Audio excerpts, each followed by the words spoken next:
All right. What's going on? Hola, hola, hola. Let me spit out my candy here. I'm actually on my personal Facebook page right now getting ready to share the link for YouTube.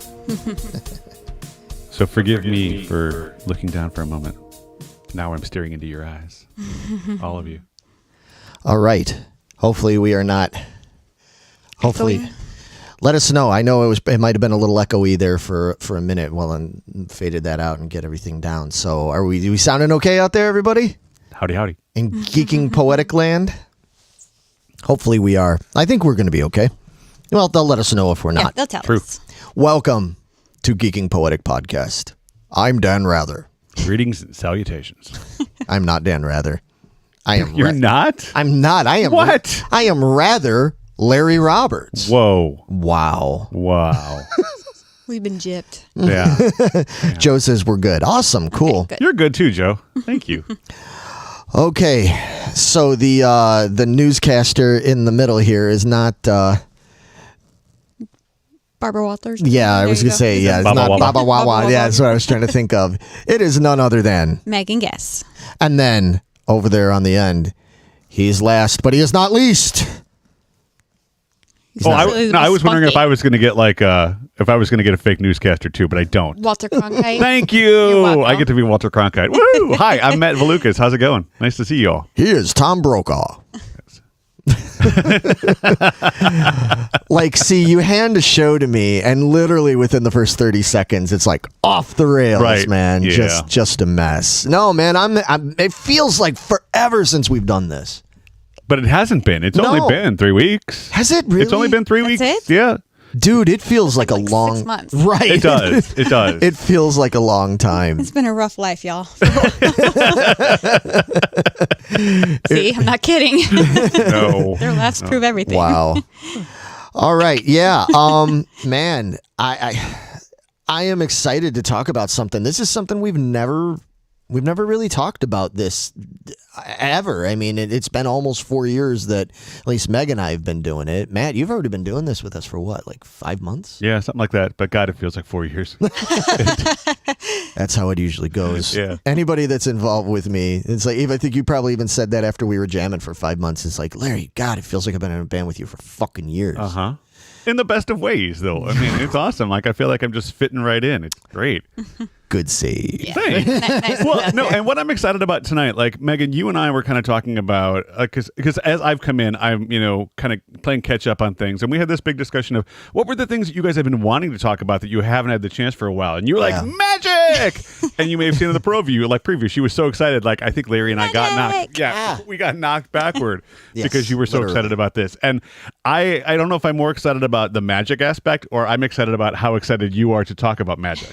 So it's like both. I'm like, woo! It's awesome. So yeah, if you didn't already figure it out, we are here talking about magic tonight. Let me ask you guys a real quick question because I've talked to you a little bit about it. We really didn't delve too much into this until like a few nights ago. Oh yeah, we didn't really pre-prep this one at all. No. This one, yeah.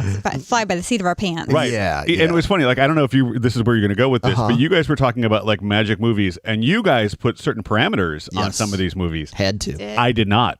Like, No. I'm like, there was nothing that was The really off free-for-all? limits at all. It was a free for all. Yeah. Yeah. It was a smorgasbord.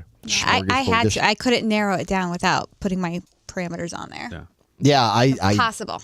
absolutely had to, especially for me when I was really excited about this when we first brought it up, and then I sat down and the reality of it hit me in the face, and I was like, oh God, there's literally easily like 25 movies that I would be really happy to talk about here. So yeah, I was just wondering, like, how it obviously then Meg, you kind of answered the question if you had to put parameters on it, but Matt, you didn't put any parameters on it. None. So how hard was it to pick your top 5? What was weird about my top 5 is I started thinking about like magic movies because when you brought this up, I'm like, this is such a cool topic. There's so many things to talk about, and I Right. realized that most of the movies that are based on like sleight of hand or illusionist type magic, I haven't seen. I haven't seen Prestige. I hadn't seen The Illusionist. Like Now You See Me, I think was the big magic movie Yes. that I've seen. But the rest of the stuff that's on my list is more magic elements or magic things that happen rather than it being about magic, cards and watch me pull a rabbit out of my hat type stuff. So for me, I was trying to figure out what's that magic element and how does it fit in? It does it. And with some of mine, I guess maybe I did have parameters because some of mine, they were more fantasy than magic. And to me, there was a very fine line of living in this fantastical world where magic exists versus something that happens that is magical oriented in order to set the plot forward. So I guess I do have parameters, and it was that. But I know you had like specific parameters on yours. I have a couple parameters, yeah. So because the first thing that came to mind was like The Mummy and Night at the Museum. I was like, well, I've talked about those so many times already. I want to talk about something new. So I decided one parameter had to be like, it can't be like a religious curse of some kind, which those are. So I was like, okay, nix those so I can talk about something else that I want to talk about. And then I started thinking about, I was like, I love Tangled, I love Onward, I love Aladdin. I was like, there's no way I can't narrow this down to 5 from those. So I nixed out just straight up cartoons. Okay. Like that, even though I'd love to talk about them. So, but one day we'll get there. I'll get to talk about them. Right. But there's too many. I could not narrow it down with those. And then I had like Labyrinth in there. I was like, I love Labyrinth. But again, that's something I've talked about quite a bit already. Right. So I was like, well, I think I'm going to narrow it down even further than that. And I'm going to make it something that it can't be just some kind of power that they already have. It's instilled in them. Like it's like fantastical. Not saying don't have fantasy in mind, because I do. But it's something like somebody had to do something. More of a learned magic? A learned magic kind of thing, instead of just having it instilled in them. They're just like this sorcerer. They were born this way, like Goblin King is, to my knowledge. Right. It's like it had to be like explained. This is magic. It happened because of magic. It's not just like, all these weird things keep happening just because that's how this person is. Mm-hmm. So, like Mary Poppins, I got the boot because I was like, well, it doesn't ever actually say it's magical.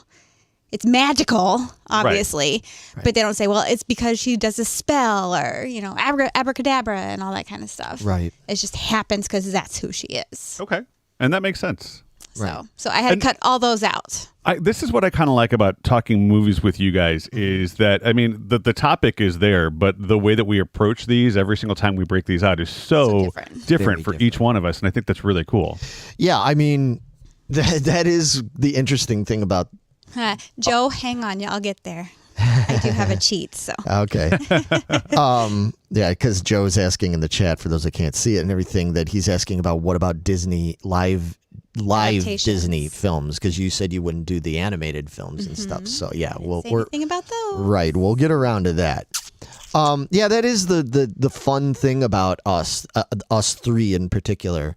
Aside from the fact that we're just fucking awesome. Duh. I mean, come on. Everybody knows, but I'm being an asshole. Anyway, but is the fact that this is not, I watch a lot of other shows. I listen to a lot of podcasts, and it's usually like 2 or 3 or 4 more people that get together that all have very similar tastes and interests, and they can all kind of agree that, Empire Strikes Back is the best Star Wars movie, and right because it is. Well, yeah, but you know what I'm saying, like those kind of things, or they all love Chris Nolan Batman, unapologetically and blah blah blah, but that is not us, man. Like we have we're all over the place. We have very different tastes and stances on things, and we kind of come from different eras of, fandom too and stuff. Because I'm old as dirt, you guys are catching up, but not quite there yet. Dude, shit.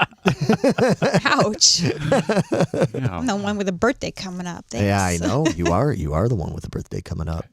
Chuck's in the chat. Hi, Chuck. Dad. For me, the parameters were, for one thing, I had to not do things that were like very fantasy-ish. Because there's movies that I absolutely love, things like Legend, stuff like that. That's all about magic, but it's super fantastical. It's more about sorcerers and I don't know, goblins and blah blah blah, all that kind of stuff.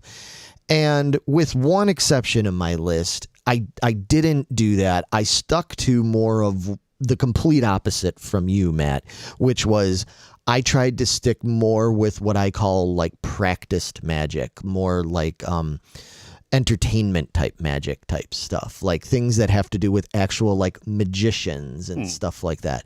Because there's some movies that I very much love that have to do with that. You named a couple earlier, mentioned it. So thanks for, blowing that and everything, man.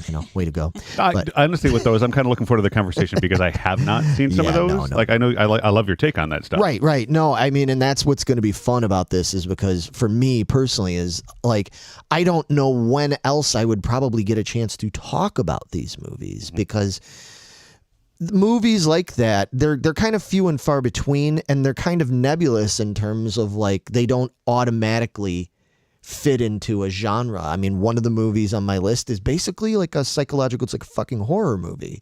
Another one is sort of an action movie. Another one's more of like a romance. You know what I mean? They're all over the place, but the one thing they have in common is that they have like practiced abracadabra type magic in it. And there's one exception that is a fantasy film, but I'll explain why this was able to sneak into the list. Well, why don't you start the list then? You usually hand it off to one of us. I think this is perfect. If you're talking about give me what's number 5? Your top 5. My number 5 on that list is the one that I was just referring to. It is that fantastical one, and it is Megan, was this 1988 or 89?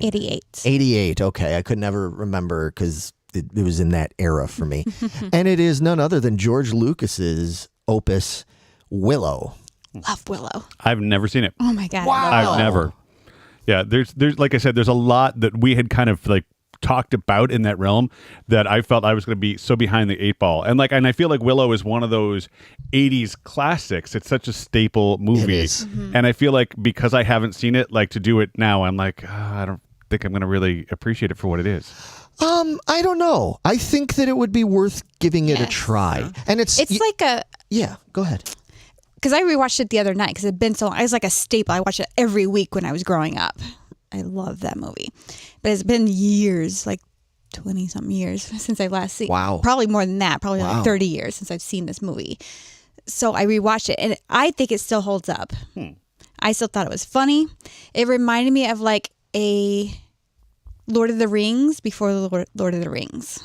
See, and honestly, like I know the name of the movie. I know what Warwick Davis was in it, right? Val Kilmer's in it. Is he? Okay, see, I know nothing. Like I am Val so Kilmer far behind. Awesome. Amazing. Yeah, I'm so far behind the curtain on this Such one. a crush on him in that movie. Like, and what's the plot? Like, what's? I feel like I should know this. Well, real quick, okay. I'll do it because I don't want to. Yeah, give me the 30 seconds. So, I can explain it some because I'll explain why this actually breaks my rule. What a wonderful segue. Yeah. So, Warwick Davis, who people might know, he played Wicket. He was in Star Wars and played multiple characters in Star Wars, and he's a great actor and stuff.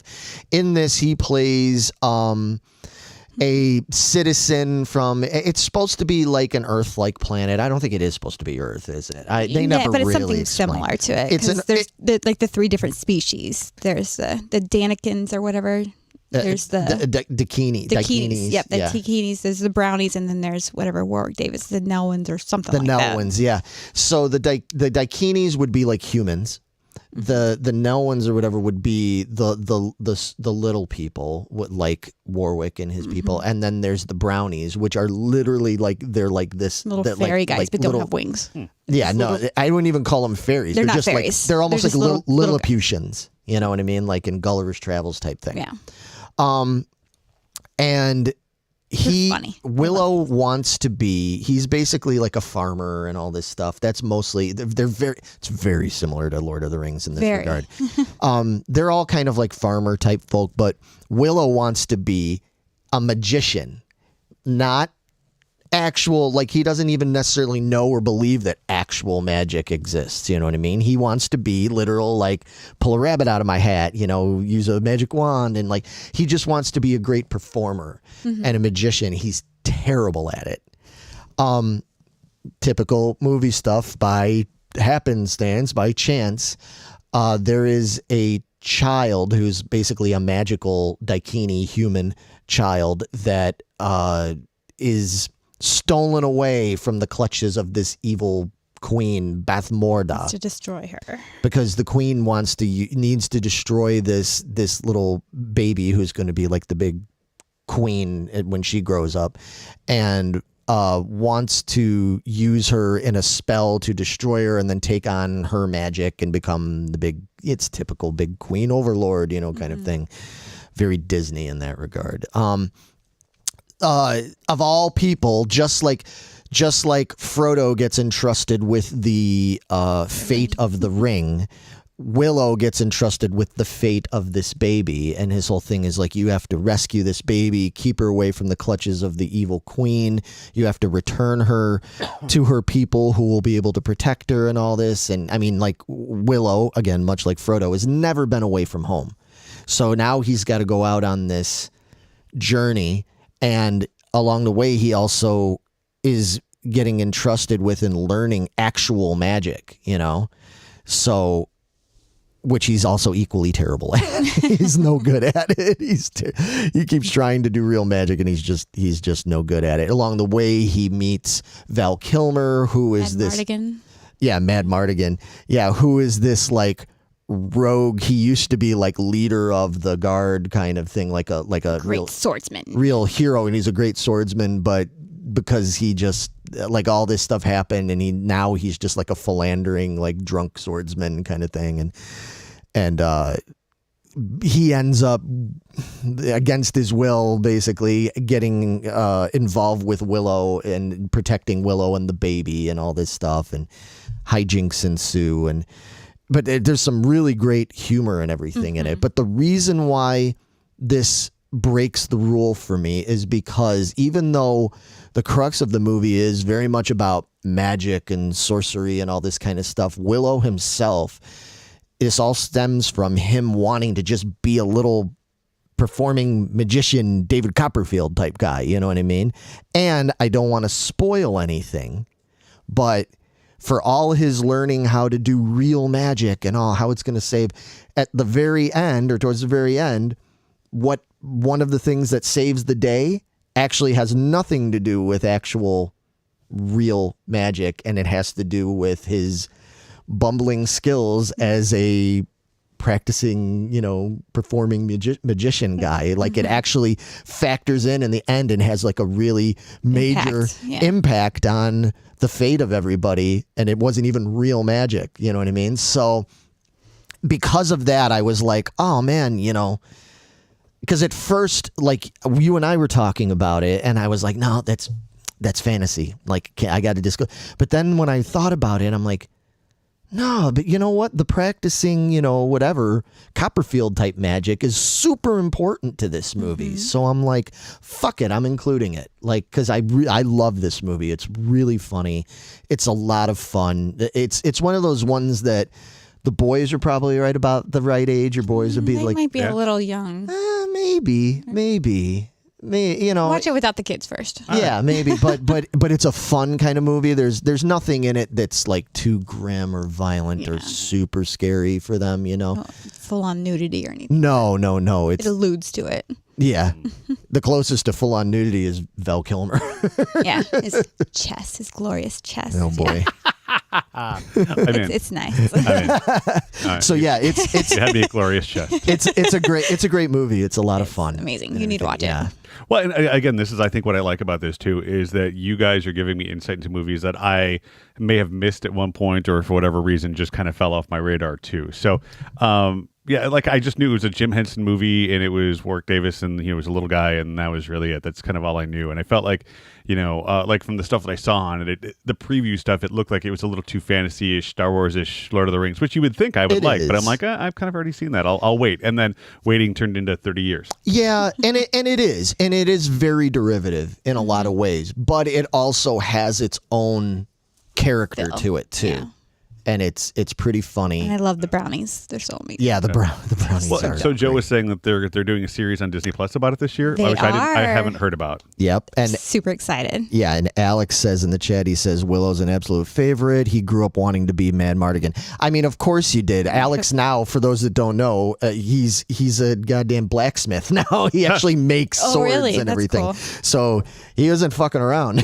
That's awesome. He's serious. Yeah, Mad Mardigan. I mean, Val Kilmer was just, that was like at the height of Val Kilmer's like badassery. Yeah. He had done, Real Genius and shown his comedic skills and stuff. Then he does this and shows that, like, man, he can be funny and kind of an action star.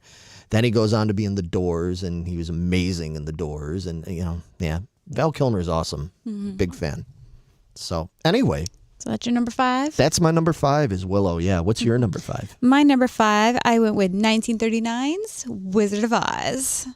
And again, I kind of same as yours, where it's a lot of fantastical. You got the witches, but I picked it more of the actual Wizard of Oz because before they transformed into the cyclone and stuff like that, tornado. He was just A con artist? a con artist. Yeah. He was like a wizard, and then he goes to this fantasy world, and they basically fall for it there that he's an actual wizard, and he's not. He's just a man. proving that the denizens of Oz are just really fucking gullible. yeah. 'Cause they just fall for everything. Don't we all? Yeah. Anyway, Yeah. sorry. So that's my number 5. Nice. And like I said, I've always loved Wizard of Oz. We've talked about it in episodes that, like that was our yearly staple when that came on Channel 2. Like we had our Leroy's Pizza came over and we had that. And like, yeah, so for me, I totally get where that comes from. At the same time, like to me, the magic aspect of Wizard of Oz when I was a kid was much scarier than I feel like it should have been, for a movie that came out, so long ago, in 39. There were some very unkid friendly parts in that, and I know the movie is obviously very different from the book, which is much more the themes in the book are much more industrial revolution type themes and whatnot that didn't come across in the movie. That again, as a kid, I wouldn't have understood anyway. But yeah, the whole magic of that, I love that. Like there was that mystical, magical character, and at the end, you just realize he's just a normal guy. Yeah, he's just a dude. He's just a normal guy with this He just wants larger to than get life home. reputation. Yeah, yeah, it's awesome. Yeah, I love that movie. It's one of those movies that I've watched so many times that it's hard for me to watch it anymore. I mean, I will, like, if it's on, but it's not a movie I go to, like, put on because I can recite the whole fucking thing, like, ad nauseum. So I'm trying not to because I could sing all the fucking Munchkin parts, like, perfectly. You do the high voice and everything. As coroner, I lost her. I thoroughly examined her, and she's not only merely dead, she's really most sincerely dead. Wow. Right? Thank you and good night. We're not going to top that at all. I think you guys just added a song to your set list. Yeah. Oh my God! If we pulled that out, I would love that. Put that in the middle of something. Yeah, it'll fit in with some song. I'm sure it That's will. awesome. I Wow. love it. Oh my goodness. Oh man. Yeah, I could do some voices now and then. But anyway, yeah, I mean, I just loved it. I watched it. I had it on Betamax. I taped it off of channel 2 CBS one Easter, probably back in like 79, something like that. And I just watched it over and over and over again.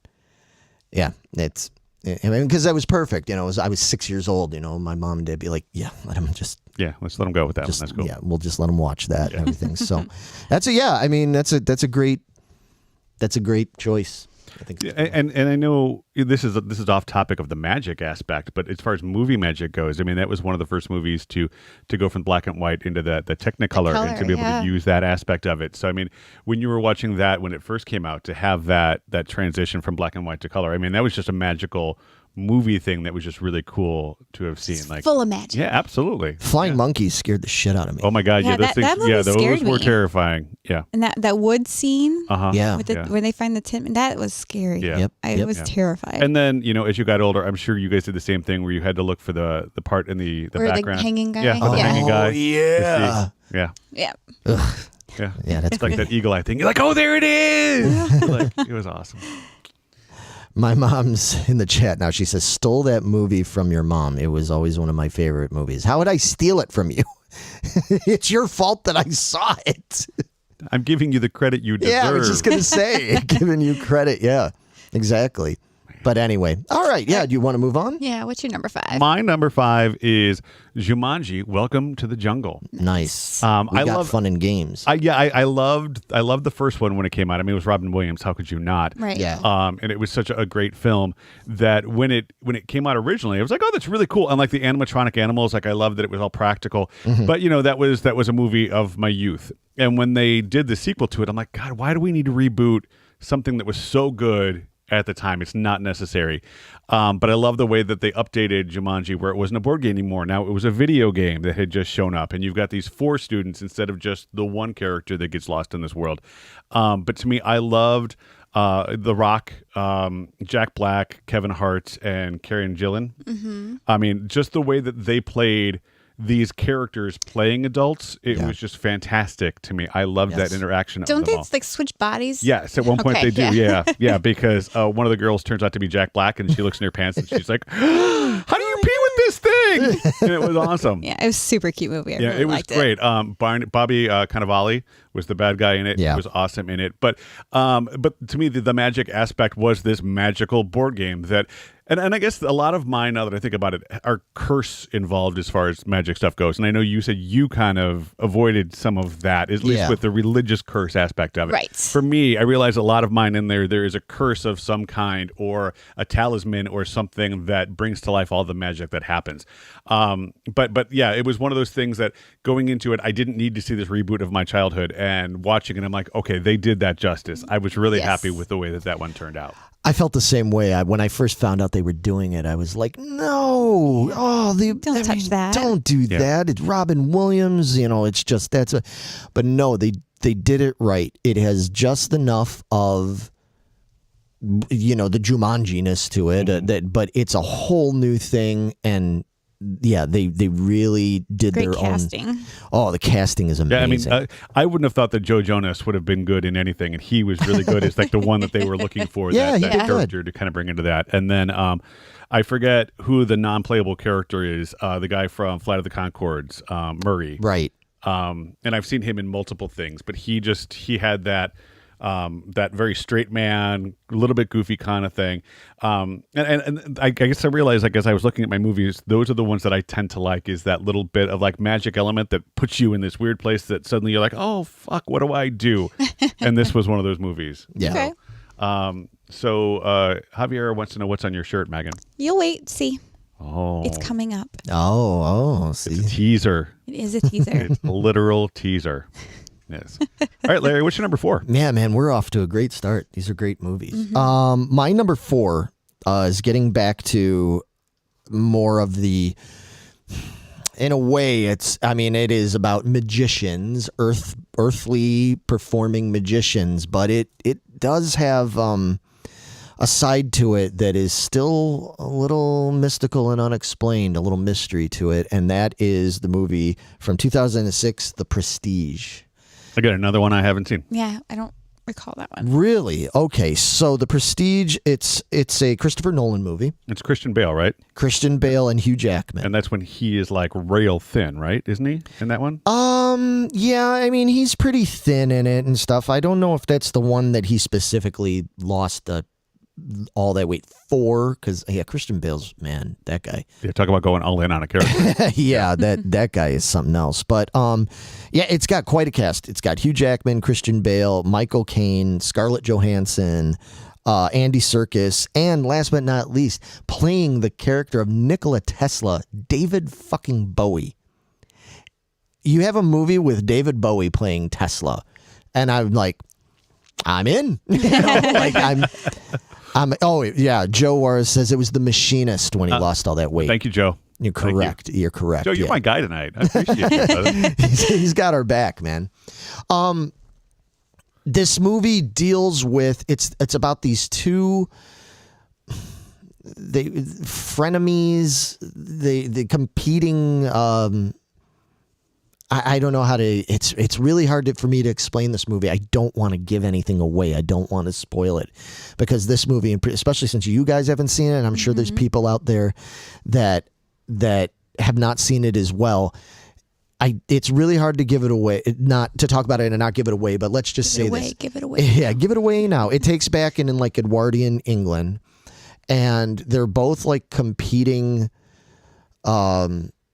Performing magicians. There's like some love triangle stuff going on there of why there's some anger and resentment towards each other. Is it with Bowie?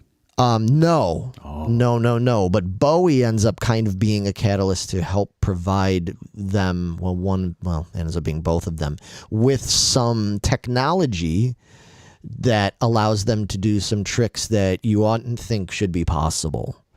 And this is one of those movies where when you get to the end of it and you find out all the twists, and because you're watching this movie and that's what I love about these kind of movies, and I love about a lot of the movies on my list today, is that I love movies where you're trying to figure out through the whole movie, like, how is this going to add up? What do these pieces mean? What is it? Who's really the good guy and bad guy here? Who done it? All this kind of stuff. This movie, even after seeing it, I'm just warning you people that after you watch it and you get to the end, you're going to be like, what the fuck? How? Like, wait, what? Like, because so much of the things that happen, you're like, once it's explained, you go, oh, fuck, that's how they did it. And that, reasonable, logical explanations for things, even though you never saw it coming. But then there's certain things that you're like, whoa, wait, what? Like, that shouldn't be possible. And why is that possible? Like, and it just leaves you with more questions. It's a really dark and intense movie. And I highly recommend checking it out, man. All right. You're 2 for 2 on your recommendations tonight. Yeah, I definitely think you should check it out. We got comments in here. Javier says the twist to that movie is ridiculous. It is. It's like, man, it's... I want to talk about it, but I don't want to talk about it because it's the kind of thing that I could do a whole episode just talking about that movie and just like... And maybe we will. Like, maybe if you guys go watch it later, like, and if it's pertinent to a discussion on here at some other point, I would love to talk about theories behind it because it's one of those where it's like, what's your theory about what it means? What's your theory about how that ended? And was that like, do we take it at face value or was it? It's weird, man. Yeah. Well, it sounds kind of like that's par for the course for the Nolan movies I have seen, like Inception. Like, yes. At the end of that, you're like, okay, is it that kind of thing where you're like, very much, okay. Very much where you're like, wait, what?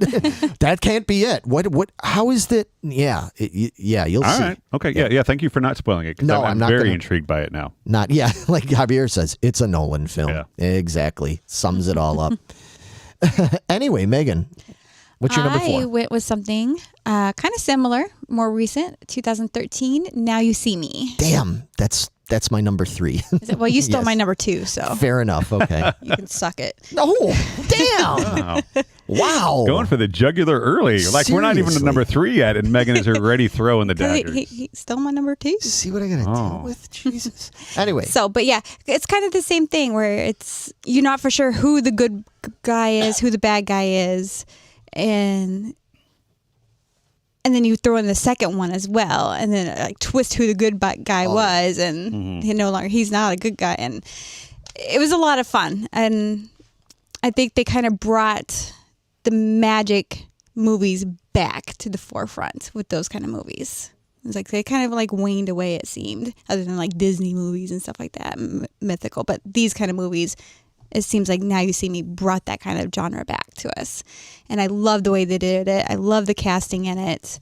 They were so fun and engaging, and just seeing how the magic worked behind the scenes. Because every David Copperfield special that came on, I was watching. Just deploying airplanes, all that. I loved it. So that was a lot of fun to see how they did it. Yeah. Towards the end of it. But yeah, I mean, and supposedly, let me just add in a little aside here. I watched David Copperfield talking, because I think he was an executive producer on that series. I watched David Copperfield do an interview, and he was talking about the magic in that movie, and he was saying, while there's a lot of things that are done that are enhanced a bit for the movie, magic and of it and everything, and some things that obviously had to be done with CG and stuff like that. He said, ultimately, just about every trick that's actually in that movie is doable and has its origins or has been done in some way, shape, or form. And it's really, when you watch those movies, you see some of the stuff they do, and you're like that. Come on, nobody could do that. Nobody could be that precise with flipping a card that way, or Right. do things that quickly, or not be noticed. And he claims, he's like, nope, and he even listed. He was like, this trick was done by this person, and it was done at this show. Like, like he really endeavored to make it is borderline fantastical while still being rooted in some actual real world magic tricks. It's pretty cool. Well, I remember watching that movie, and the one thing that I remember pulling me out of it, it was like one of the scenes toward the end, and it suddenly starts raining. Yeah. And the rain plays a part in that aspect Yes. of it, but they're outside, and you find out that the rain was actually a setup, that it wasn't actually raining, it was just raining in that one particular spot. Right. And like watching that, the practicality of that, I'm like, you're outside, you're in a space. How does nobody see wherever this fake rain is coming from?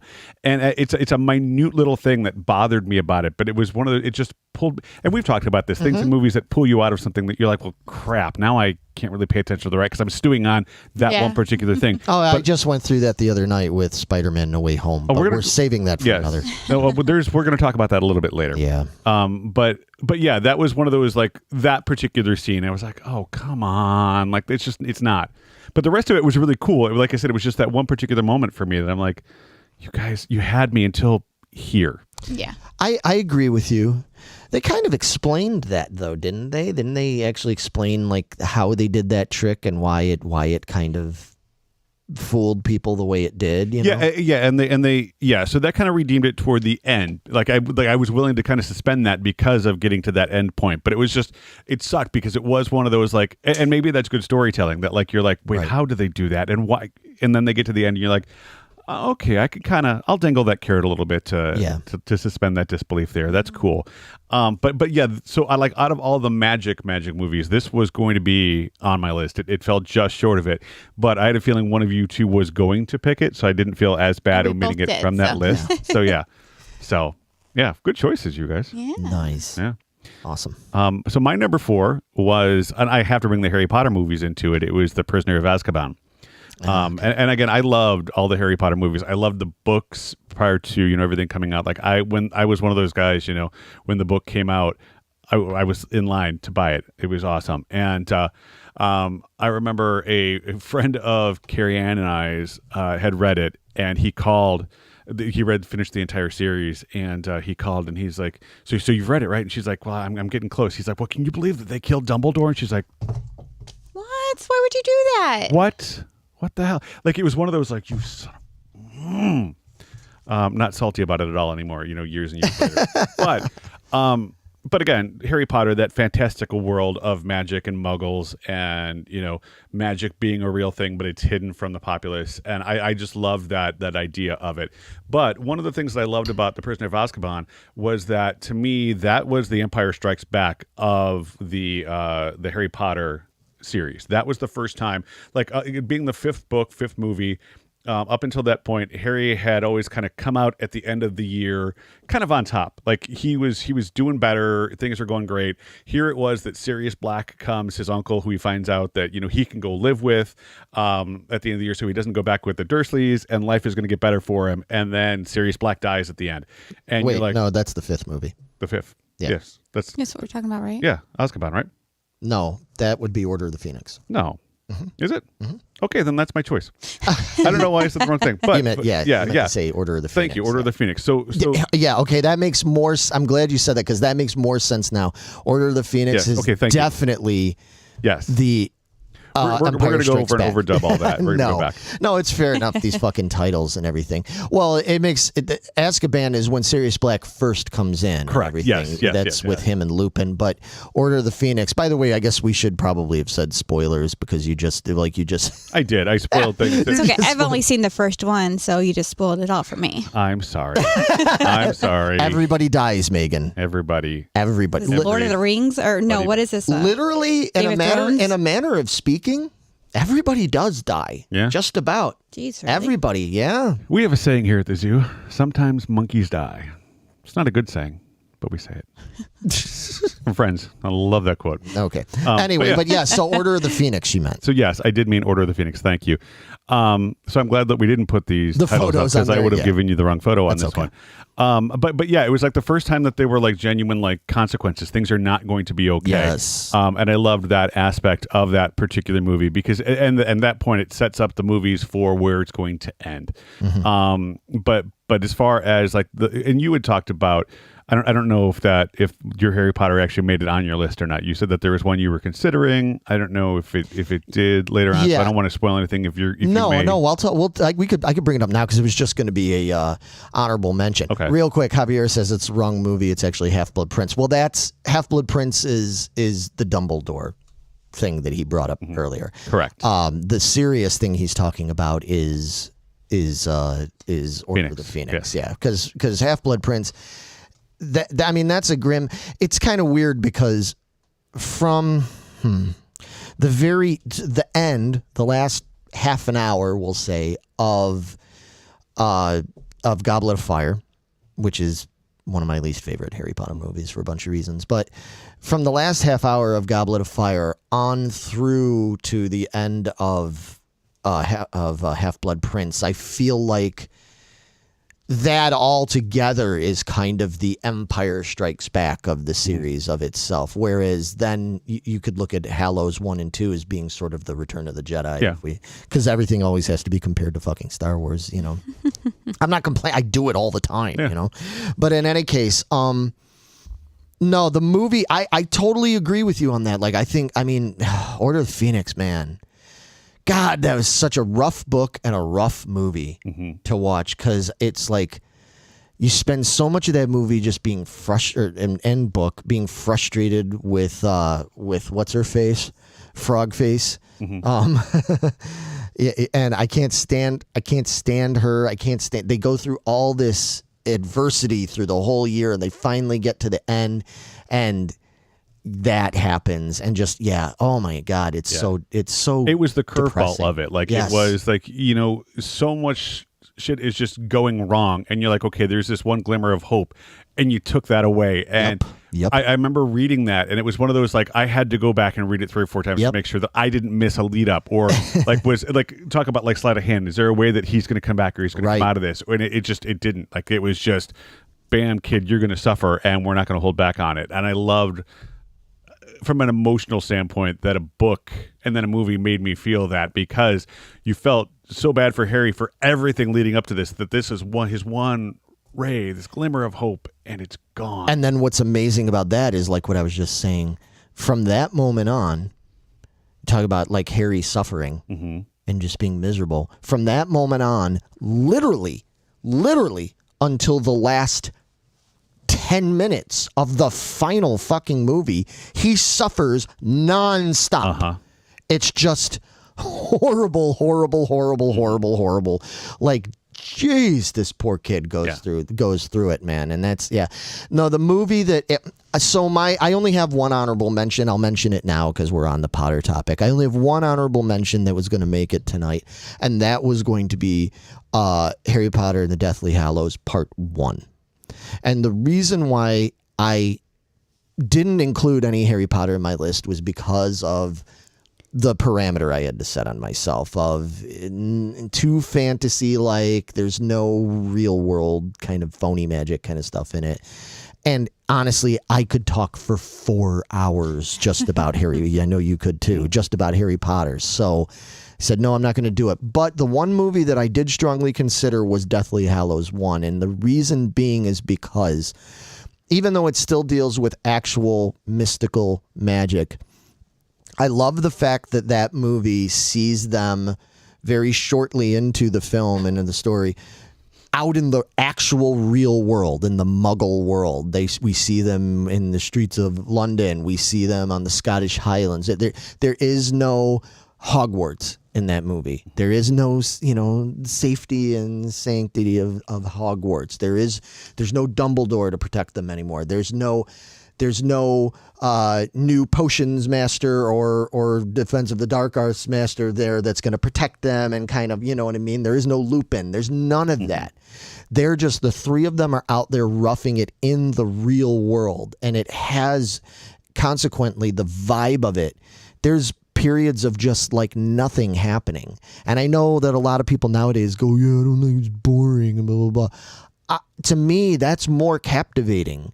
You're like watching them just go, and you just feel this like tension and this like, man, like, they're just in this tent living together for months on end, moving along, just trying not to get captured, literally trying not to get killed. And the tension there and like the vibe of it, there isn't a bunch of, mystical John Williams fucking music. Well, I love John Williams, but I'm just saying there's none of that there. It's just stark real world shit. So it's mystical magic, but it's very much put in a real world situation. Yeah. And so for me, I'm like, yeah, and my 3 favorite Potter movies, I'm spoiling it now if we talk about it later, this could change anyway, are Prisoner of Azkaban, Order of the Phoenix, and Deathly Hallows Part 1.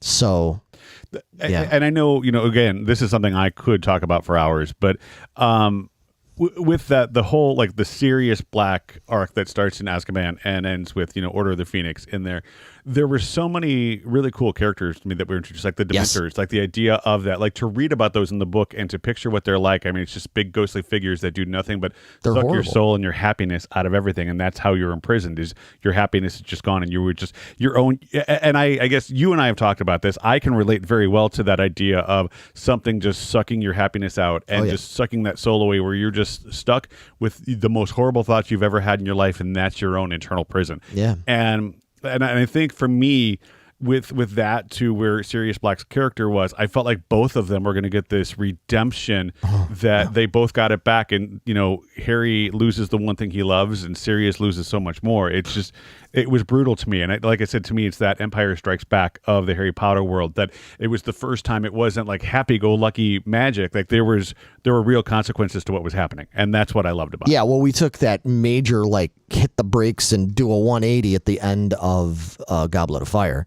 Because up to that point, yes, it was all very, like, magical movie for children. Even that 180, like if in the movie, in the books, you're like, whoa. Like it's gearing down. Like, okay, we're ending, and holy crap, we are not. We are not at all. Exactly. So, yeah, Meg, I mean, I know we've talked a lot about it and you've seen, but it's totally worth still watching. I don't know. It sounds pretty miserable to me. It is. It can be absolutely, and that's one of the things I love about it. It is, but it's not miserable in like a horror movie kind of miserable where you're like, God, this just puts me in a bad mood. There's still hope. You know what I mean? There's still tender moments and there's still funny moments and stuff, but yeah, it's not like the kind of, especially by the time you get to the last couple of movies, it's not the kind of thing you're gonna like easily just let like your 7-year-old kid sit down and watch. You got to really think about it. The first couple of movies, some kid that age, no problem, But you get to that other stuff, like it came out, like we were talking before we went live. This series is amazing to me because it not only did the characters grow up, but everything about the storytelling and the movie making grows up as well with it. You just look at it, look at the acting, look at the way it's shot, look at the colors, look at the music, look at the vibe and the tempo of Sorcerer's Stone, and you compare that to Deathly Hallows, and you're like, how is this even in the same? Yeah, if you watch them back to back, the first one and the last one, like it's hard to imagine how they got to that point. Yeah. And to me, like one of the things that I loved about it, when I first started reading the books, it was 20 years ago. So I was in my early to mid 20s. And like I think I started reading them when the third book came up because there was all this hype, and I'm like, it's a book about a wizard kid in a castle. Which book did you start with? I when I first came into it, they were on book 3, so I went back and I read them from the beginning. But it was I started with book 3. Okay, and then I went back and read the first 2. Interesting. Yeah. But it was one of those like, here I am, a 25-year-old guy, and I'm super excited about the next wizard book that's coming out, and I hadn't felt that way since I was a kid about something. But the way that those stories grew, one of the other things that and again, this is bigger, and we'll cut this in a second, but one of the things that I loved was that the way it set up some of the things in the beginning, like, Harry could hear snakes talking in a book, and that didn't get addressed until like 2-3 books later of why that's an important thing. The planning process that J.K. Rowling went through for the books and for the movies, I think just the plan that she had, because it was so well thought out from 1 to 7, it helped that story so much more in every aspect of it. And I loved it. Yeah. So. Yeah, definitely give it a chance. All right. Well, I'll make it through. when you have about 18 hours to make it through all 7 movies, you do it, girl. All right. So that was all our number 4s? That was all God, we're only on number 4. All right. Well, a couple of them now we've already talked about, so that are coming up on lists. So my number 3, so this is like a total curve from the other ones that I brought up. I mean, granted, The Prestige is it's a little psychological scary. It's a little weird. But this movie takes that even farther and very different from the others. I'm talking about a movie from 1978. It's a psychological horror movie called Magic. Are you guys familiar at all with this movie? I don't think I'm going to know any movies on your list tonight. No, okay. No, I don't think I am. It starred a younger, he's amazing in it, Anthony Hopkins. Is in it. Heard of him? Yeah, you know who Anthony Hopkins is. And Margaret is in it. Love her. Yeah, she's great. And Burgess Meredith, from Clash of the Titans and Rocky and all that stuff. It's based on a William Goldman screenplay and stuff. Of Princess Bride fame. Yeah, and it's another one that I don't really want to spoil for you, but ultimately what it's about is Anthony Hopkins plays a broken down 2-bit comedian stage performer guy that's trying to get somewhere, but he's just not very good. In some ways, I feel like the movie Joker borrows a little bit of context and premise from this movie. The what's his Phoenix, Joaquin Phoenix movie. Yeah. It's got some similarities to it. So as I'm describing this, if you people go, wait, man, that sounds like Joker. Well, there's a reason. He's this broken down, like he wants to be a performer, comedian guy. He's got a mentor who is old and dying, is not well, and he's kind of trying to help this kid, Anthony Hopkins, like get somewhere and everything.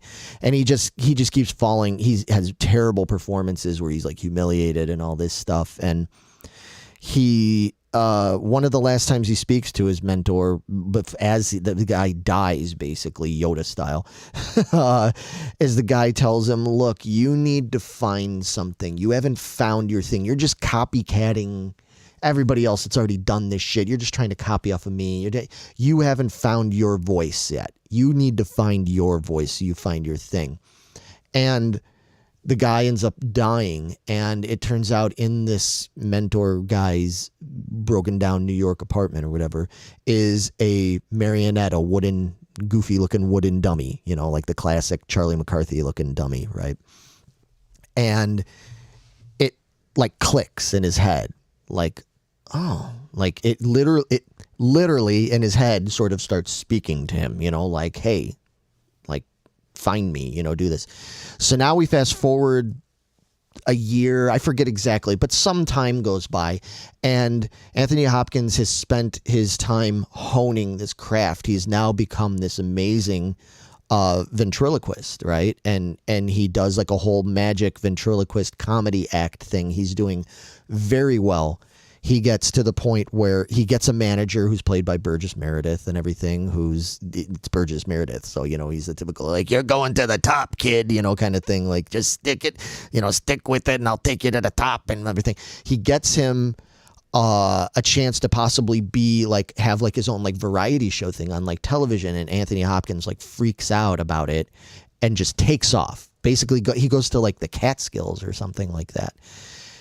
Everybody, Burgess and everybody assumes that he took off like, oh, you know, he's afraid he's running from fame and the responsibility of it.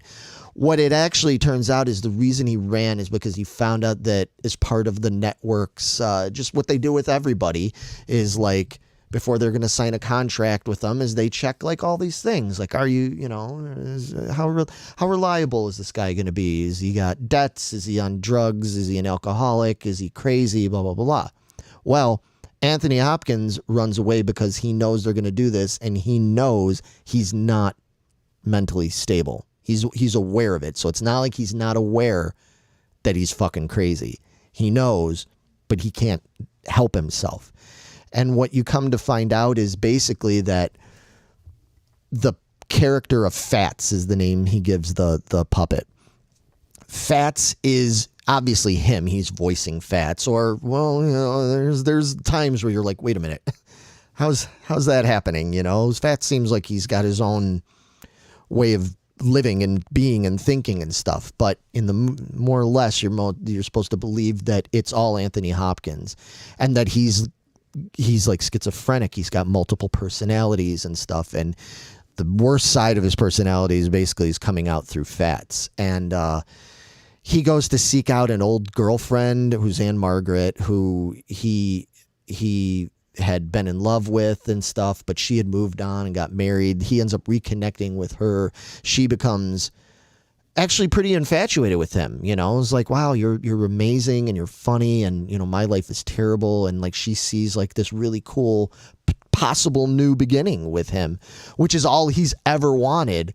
But at the same time, he's fucking terrified because he's like, I'm not mentally stable. So how is this going to work out? Well, in the middle of all that, his manager Burgess comes and tracks him down and is like trying to talk to him about it, and very quickly like realizes like, oh yeah, okay, you're not afraid of fame, you're afraid of yourself, because you obviously, like, there's a classic scene, there's a brilliantly acted scene between the two of them where, you know, he's trying to Anthony's trying to convince Burgess, like, you know, no, I'm fine, I'm just practicing my act and blah blah blah. And Burgess says, yeah, make Fats shut up for 5 minutes. Just talk to me. Just make him shut up for 5 minutes. Don't do the, you know, just, you can make him shut up for 5 minutes. We're good. Otherwise, if not, I'm going and I'm calling the authorities, and I'm getting them to basically come take you away and get you help. And that's the scene. It doesn't even make 5 minutes, but it's the scene of Anthony Hopkins trying so hard to hold this back and not do it, and it's just like it's going on, and he just gets to a point where after it's like 3 minutes, and he just kind of says like, I can't. You're like, I can't even. From there on, obviously, you know, now he's got all the possibilities of getting back together with this woman he's infatuated with and all this stuff. It starts to get a little grim, you know, because then Fats starts telling him things like, well, maybe we need to make him shut up. You know, he want me to shut up. Maybe we need to make him shut up, kind of thing. And that's when it starts getting a little murdery and horror-y and stuff. And I won't reveal where it goes in the end and stuff, because there's some twists and things. But dark, not a happy movie, not a funny movie. But well, my sense of humor, I of course find some of it pretty funny, because goddamn, man, fucking smart ass talking fucking marionette dummies, like fucking ventriloquist dummies, are my shit. Like those things are so That's fun. my jam, baby. It is, dude. I love that. Jam. Like, remember like shows like Soap? You remember the show Soap? Yeah. And what's it with Bob? Like, oh my God, I love that shit. I love old wooden dummies, like especially when the humor. So it just naturally, even though it's like pretty creepy, it's still it's just my humor. My best buddy Nick and I, we love that stuff. We've put on our own like little puppet show things with things, and done like filmed them and done some completely bad humor that I probably couldn't put out anymore, because everybody be like, share with anybody. yeah, people be like, you guys are fucking crazy, but we've got a fucked up sense of humor. But anyway, it's not a funny movie really overall. It's actually a pretty scary movie. And it's one of those movies when the people that are old enough, if they remember when this movie came out, the ad that would run on TV, because they used to show great trailers on television and stuff at night. The ad that would come on was fucking creepy and terrifying. And of course I was 5. So I saw it. I didn't see this until a few years later. I saw it on Spectrum or on TV or one of those paid television things. I saw it when I was probably like around 8 or 9. And by that point I could handle it a little bit. It never really scared me. It was a creepy movie in terms of just the vibe of it, but it wasn't like a horror movie. So yeah, it's interesting. And the acting is fucking superb. Again, just those, I mean, there's other actors in it, but just those 3, and Margaret Burgess Meredith and Anthony Hopkins, carry pretty much the whole movie, and they're all phenomenal. You just watch that and you don't see that too much anymore. That kind of level of acting where you're like, holy shit, man. Like that's classic, amazing acting there. So anyway, it's a great movie. The magic in it is kind of tragic and grim, but it fits. I mean, it's called magic. So. yeah, clearly it fits. Megan, is your number 3 as dark as Larry's number 3? Yours is like the complete opposite. Mine's yeah. I mean, it's got dark in it, but nothing like that. Jesus Christ. Go ahead. No, go ahead. I'm traumatized at the moment. So I chose 2017's live action Beauty and the Beast, which is my shirt, Javier. Is Beauty and the Beast. It sounds as dark as magic. It is. It is. It totally is. Yeah. So we've got 2 movies on in this list that have Emma Watson in it. Yes, we do. Yes. Wow. Interesting. I'm okay with that. Yeah. I like Emma Watson. Totally I loved her in this movie. And again, I know it kind of teeters on that fantastical versus real magic. And I chose it because the whole thing starts off because a witch or sorceress or whatever who learned this magic put a spell on him until he's 21 and he has to fall in love or stay stuck like this forever. And I've only seen the animated movie. I have not seen the live action. Do you mind talking about what the differences were between the 2 of them and why you chose the live action over the animated? Well, because I cut out the animated ones. Okay. So let's say that you had to cut out the animated. But you're a big fan of the. I love the animated ones. But no, absolutely. But I mean the live action. Yes, let's say okay. So let me ask this question, totally off topic of this: is if the animated movies were still on the table, and we're talking Beauty and the Beast, which one would you have chosen, the animated or the real life remake? That's a tough one. I don't know. Yeah?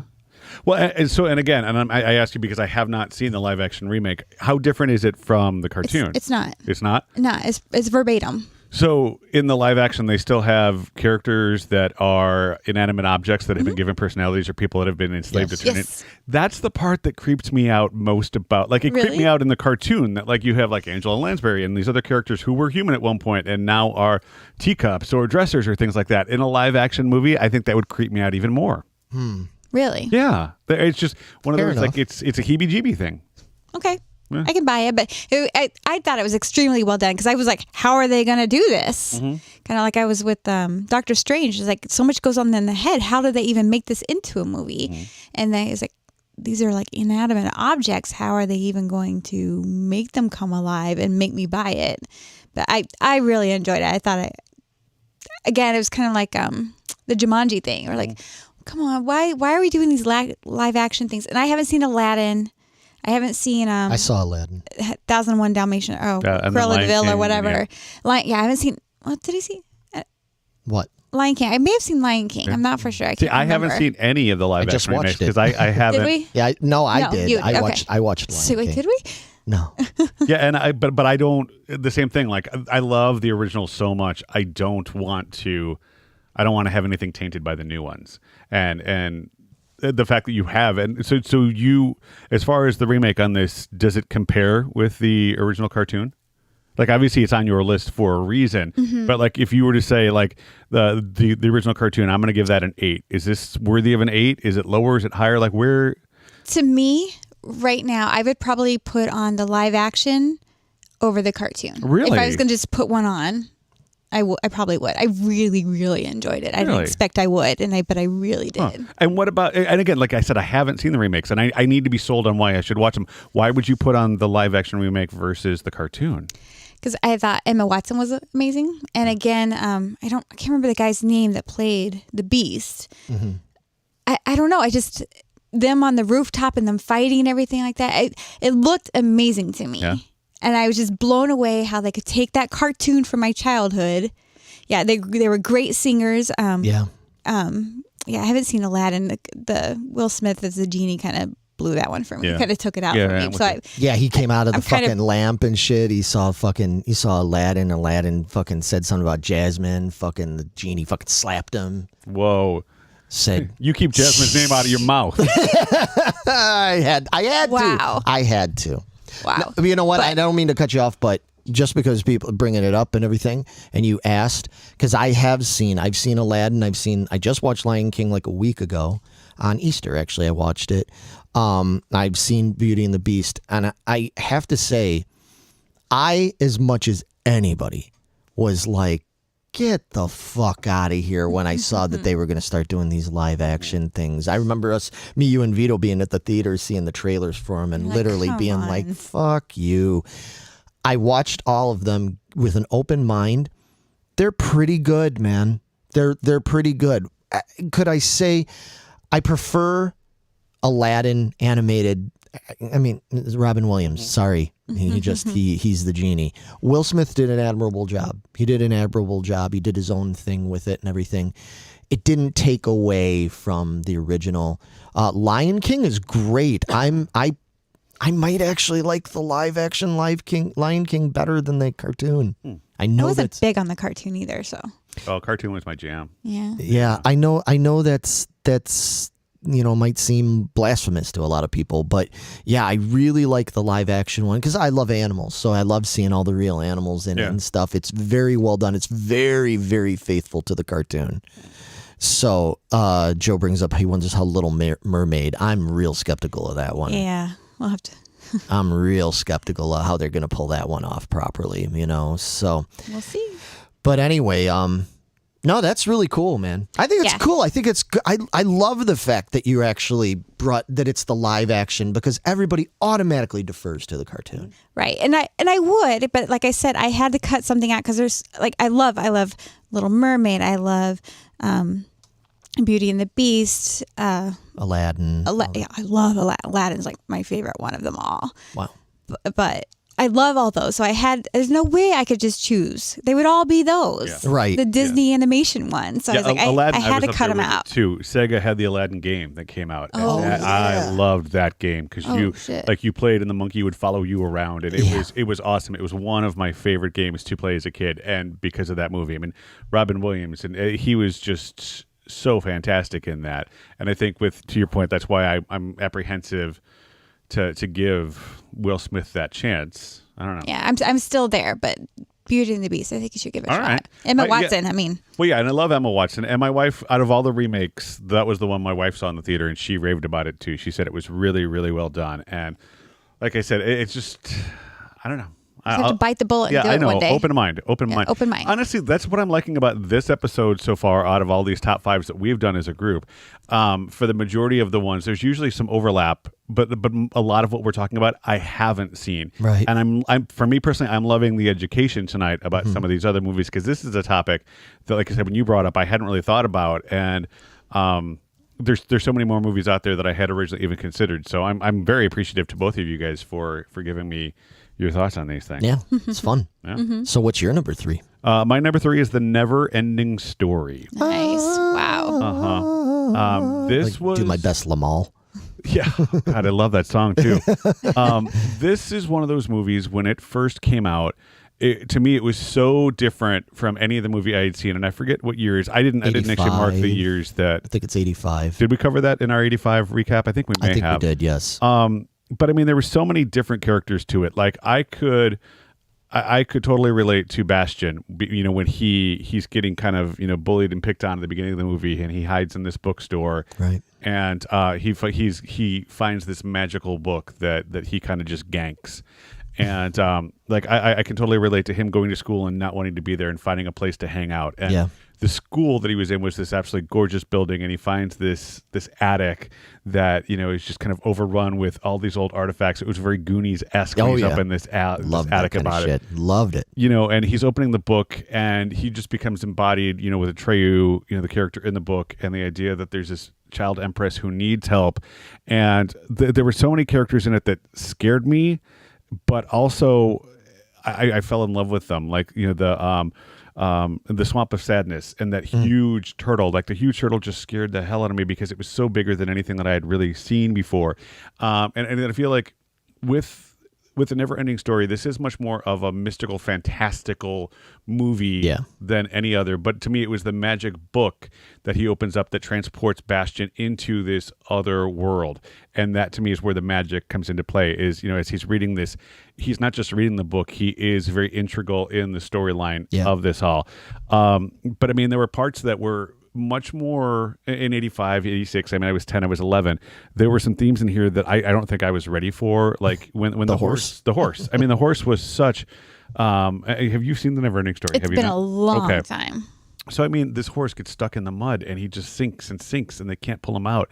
And, you know, Atreyu was so heartbroken that he's trying to get this back. And it was one of those my first real, like, in touch with, I don't know if I'm ready as a kid to deal with the emotions that this movie is giving me, but God, it was awesome. It was so fantastic. I think that was the case for a lot. I mean, like, it's so for your generation. Like, what's your most traumatizing? Yeah, I mean, for your generation, your age, all those kids that were probably between the ages of, like, you know, 7 and 12. It's like that saw that movie. Like that was wow. That was an impact. Yeah, you know? I mean, there was so many, like, the nothingness. The idea that there's this thing called the nothingness that is attacking the land, and it's just stripping. It was like the precursor to the Dementors. Like that's what the nothingness was. It just came in and it just swooped everything away from the land.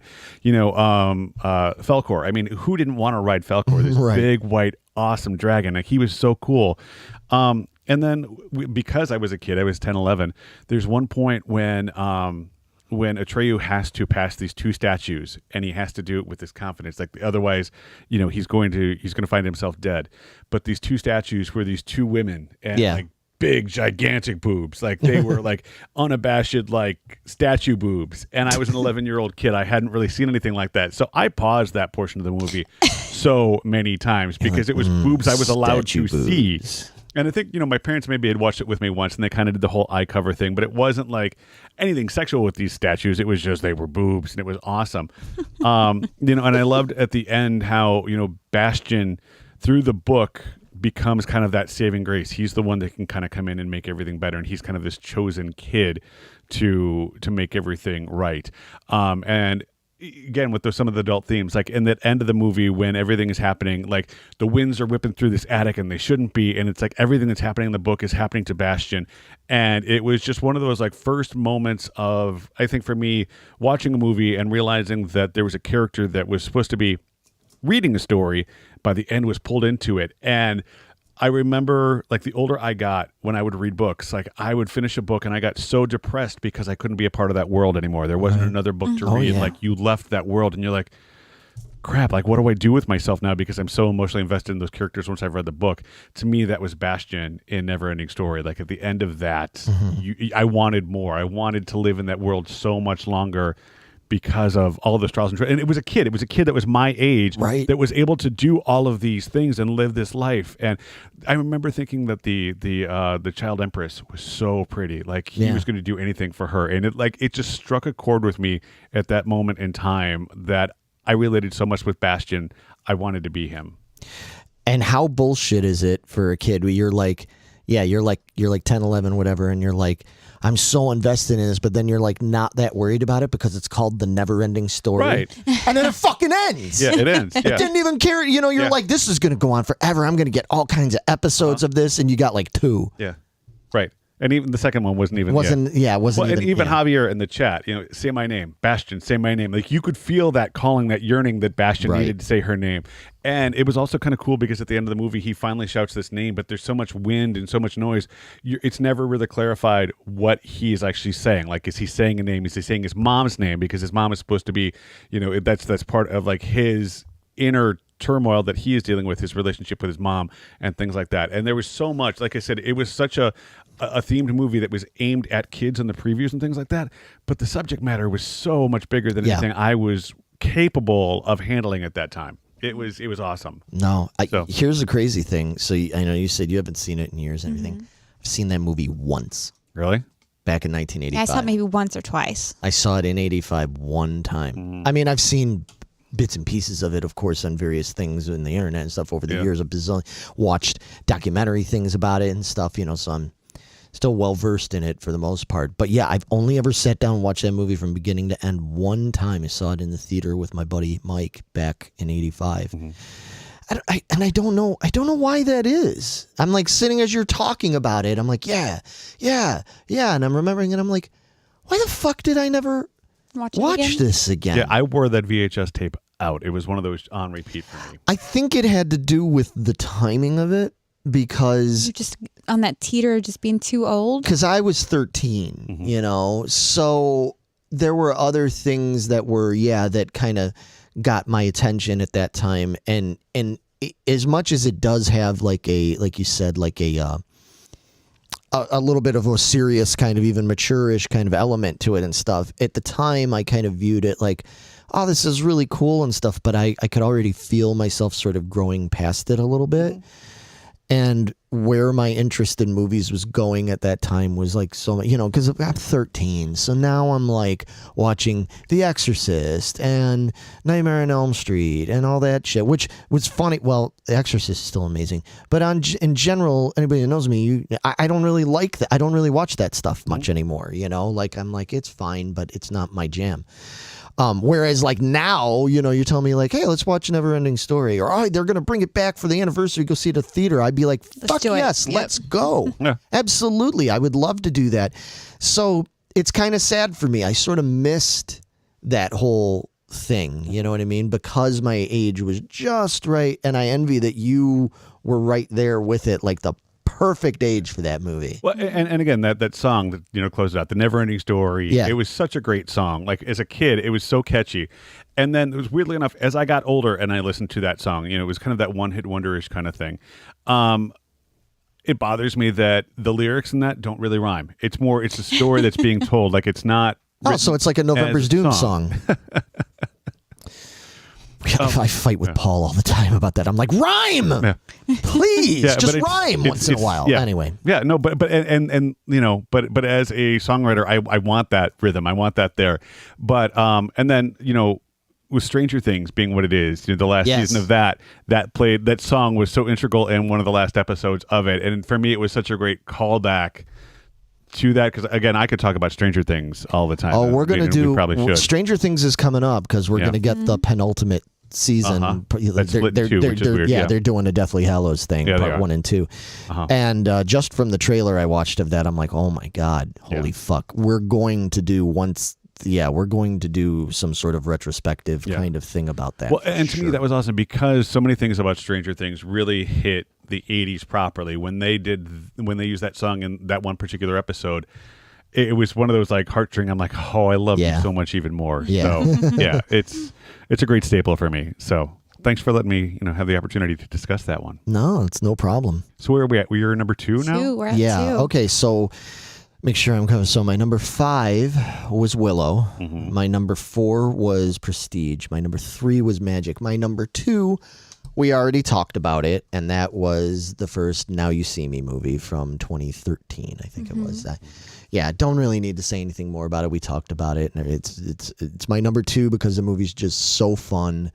It's the first time they took performance magic, Copperfield type magic, and made a fucking action movie out of it. Like that's so cool and so different. Love it. It's the kind of movie that even though I know now I know what happens and I know all the tricks and stuff, I can rewatch that. It, I can totally rewatch it. For you. It's like the Ocean's 11 of magic movies. It really is. And the cast in that was amazing. Yes. Ruffalo was great. Woody Harrelson was awesome in it. I loved I forget her name. The brunette that was in Masters of Sex. Fisher or something like that. Isla Fisher. I love her. She was great. Oh, Lizzie Kaplan. Okay, is the other one. yeah. Lizzie Kaplan. Right. I just really enjoyed because Lizzie Kaplan exudes sexiness with a little bit of that like hard ass kind of like she's gonna give it right back to you kind of thing. I love that. So I felt like all of the characters in that were great. And to your point, in the second movie, when they kind of twist a little bit more with the characters, it was really, really well done. Yeah. So that's why it made my number 2 and beat out the other ones and stuff. So yep, that's my number 2. Now you see me. So going on to Meg. My number 2 was 1988's Willow, which we also talked about in length. And again, like I said, I chose it kind of the same reason you did for, I forgot what's the real world aspect of it. What are you talking about? Yeah. Which guy? What's Warwick's name in the movie? Willow. Will. Ufgood. Hey, what's the name of the? Yeah, Ufgood. Willow. Oh, he's Fuck lost you. his last name. Willow Ufgood. Yeah. Criminy. Hey, you know that movie Willow? What's the his name of the main character? I think Willow it's Ufgood. You know what? You can both go junk in a lake. Junk in a lake. Okay. You know what? You wouldn't be our Megan if you didn't pull that at least once in an episode. I was doing so good too. You are our Damn Megan. it. You are not only are you our Megan, but you will be our guest. Be our guest. You are our Megan guest. You could fuck it up just like with the fucking best. I appreciate that you brought the rhyme in there. Thank you. I was wondering where that was going to go, and I was going to make fun of you for it, but you rhymed it, and that's awesome. Good Lord. So anyways, again, Meg, this is a we love movie you I for watched a gazillion times as a kid. I love it. I rewatched it. I love it still. I love the magic components. No, it's amazing. Solid number 2. Watch Willow. That is a Ufgood. solid number 2. All right. And I don't moving on. mean by poop. I don't mean poop either. No. Yeah. All right. My number 2 is the 1980s movie Mannequin with Kim Cattrall. We have Andrew McCarthy. We have the dude from Designing Women. What was his name? Black dude with the funky sunglasses. Loved him. Oh, dude. Yeah, hang on. I'm looking. Yeah, look that up for me. You talk about it. I'm looking it up. The security guard was the hard ass from Police Academy that was always razzing on Mahoney. But the premise of the movie was that in Egyptian times, one of the Egyptian princesses, queens, I forget what she was, had a curse put on her that she was turned into a statue. Well, that statue over time became a mannequin. And Andrew McCarthy is this out of work guy who is looking for something, and he ends up becoming a mannequin dresser at this department store and kind of putting, the displays together and things like that. And yeah, I love that. Doing dirty things with a doll. That's Javier. That's totally what this movie is. But Kim Cattrall was my crush for the longest time. Oh, and yes. Andrew McCarthy gets to hang out with her, and like at one point, at the end, I forget if it was Andrew McCarthy's ex-girlfriend or a coworker who had a crush on him, who kept like running for his affections, and Andrew McCarthy is pushing her off because he is in love with this other woman, and you find out that the other woman is this mannequin. But the thing about the mannequin is only Andrew McCarthy can see her in her living form. Otherwise, she is a mannequin all the time. So if you and I are talking, we're having a conversation. If Larry was out of the room and suddenly he walks in, you turn into a mannequin, and I'm having a conversation with a mannequin, and I look like a complete moron. She does that a lot of times to me, actually. Now that I think about it, like I'll come up and I'll say something, and she just stares at me. Yeah. Me too. Yeah. But it's like it was true, like plastic mannequin turns into that. So like she wants to go for a ride on Andrew McCarthy's motorcycle, so he takes her out for a ride, and to everybody else, there's a mannequin riding on the back of a motorcycle with a guy through the streets of New York City, and like but the way that their chemistry works together, they fall in love, and at the end of the movie, this other woman who is vying for Andrew McCarthy's affections wants to take away the doll because she thinks that Andrew is just not doing well in the head, and if she gets rid of the mannequin, that Andrew will love her again. So they take her into the back of the store into this like chipper machine, this wood chipper thing that's supposed to destroy the mannequin, and they pull the mannequin apart. So Andrew is like trying to run up and like pull these pieces before they go into this chipper, and he's throwing them around. And at the very end of the movie, this true act of love that he has for her brings her to life, so everybody can suddenly see her, and they kind of live happily ever after. It was one of those like 80s movies that that's a so you movie. Oh, it's cheesy and it's crazy, but it's awesome. I absolutely fucking love this movie. Yay! I have a VHS tape that I mean, I haven't watched it in however long it's been since I've had a VHS machine. Years. I have a VHS tape that I got back in like 87 from a friend that I was going to Mount Carmel with, and it had just come out. So it had that on there. He gave me this tape. He's like, "Oh, you want to see that Mannequin movie?" Like, I don't know how he got it, but it had Mannequin on it, and then the other movie that was right after it was Purple Rain. No, that's a great double feature. That's a great double feature. I watched the living shit out of that fucking tape. Yeah. I thought Andrew McCarthy was great as the nervous, funny, romantic kind of bumbling romantic guy. Kim Cattrall is adorable. She's got like this great energy in this movie because he starts out, aside from just the romance aspect of it, he starts out being very sort of like nervous, bumbly within himself. He's not succeeding in life. He's just, he just seems like he's always doomed to be an also-ran kind of person in life. And he's treated like shit by his fucking boss, Mr. Richards, which is played by James Spader. Oh yeah, I forgot about James Spader in that one. Oh yeah, and everything. And people like you're thinking the character of Hollywood. Yes, Hollywood. That's played Thank by you. Meshack Taylor. Yes, and he was just amazing. Like every scene that he was in, he stole it with his over the top. Oh my god, it was amazing. That scene at the end with the fucking water hose. Yeah. Just, oh shit. Anyway, he's just Hollywood's like kind of befriends him, but in sort of like like a sad puppy dog.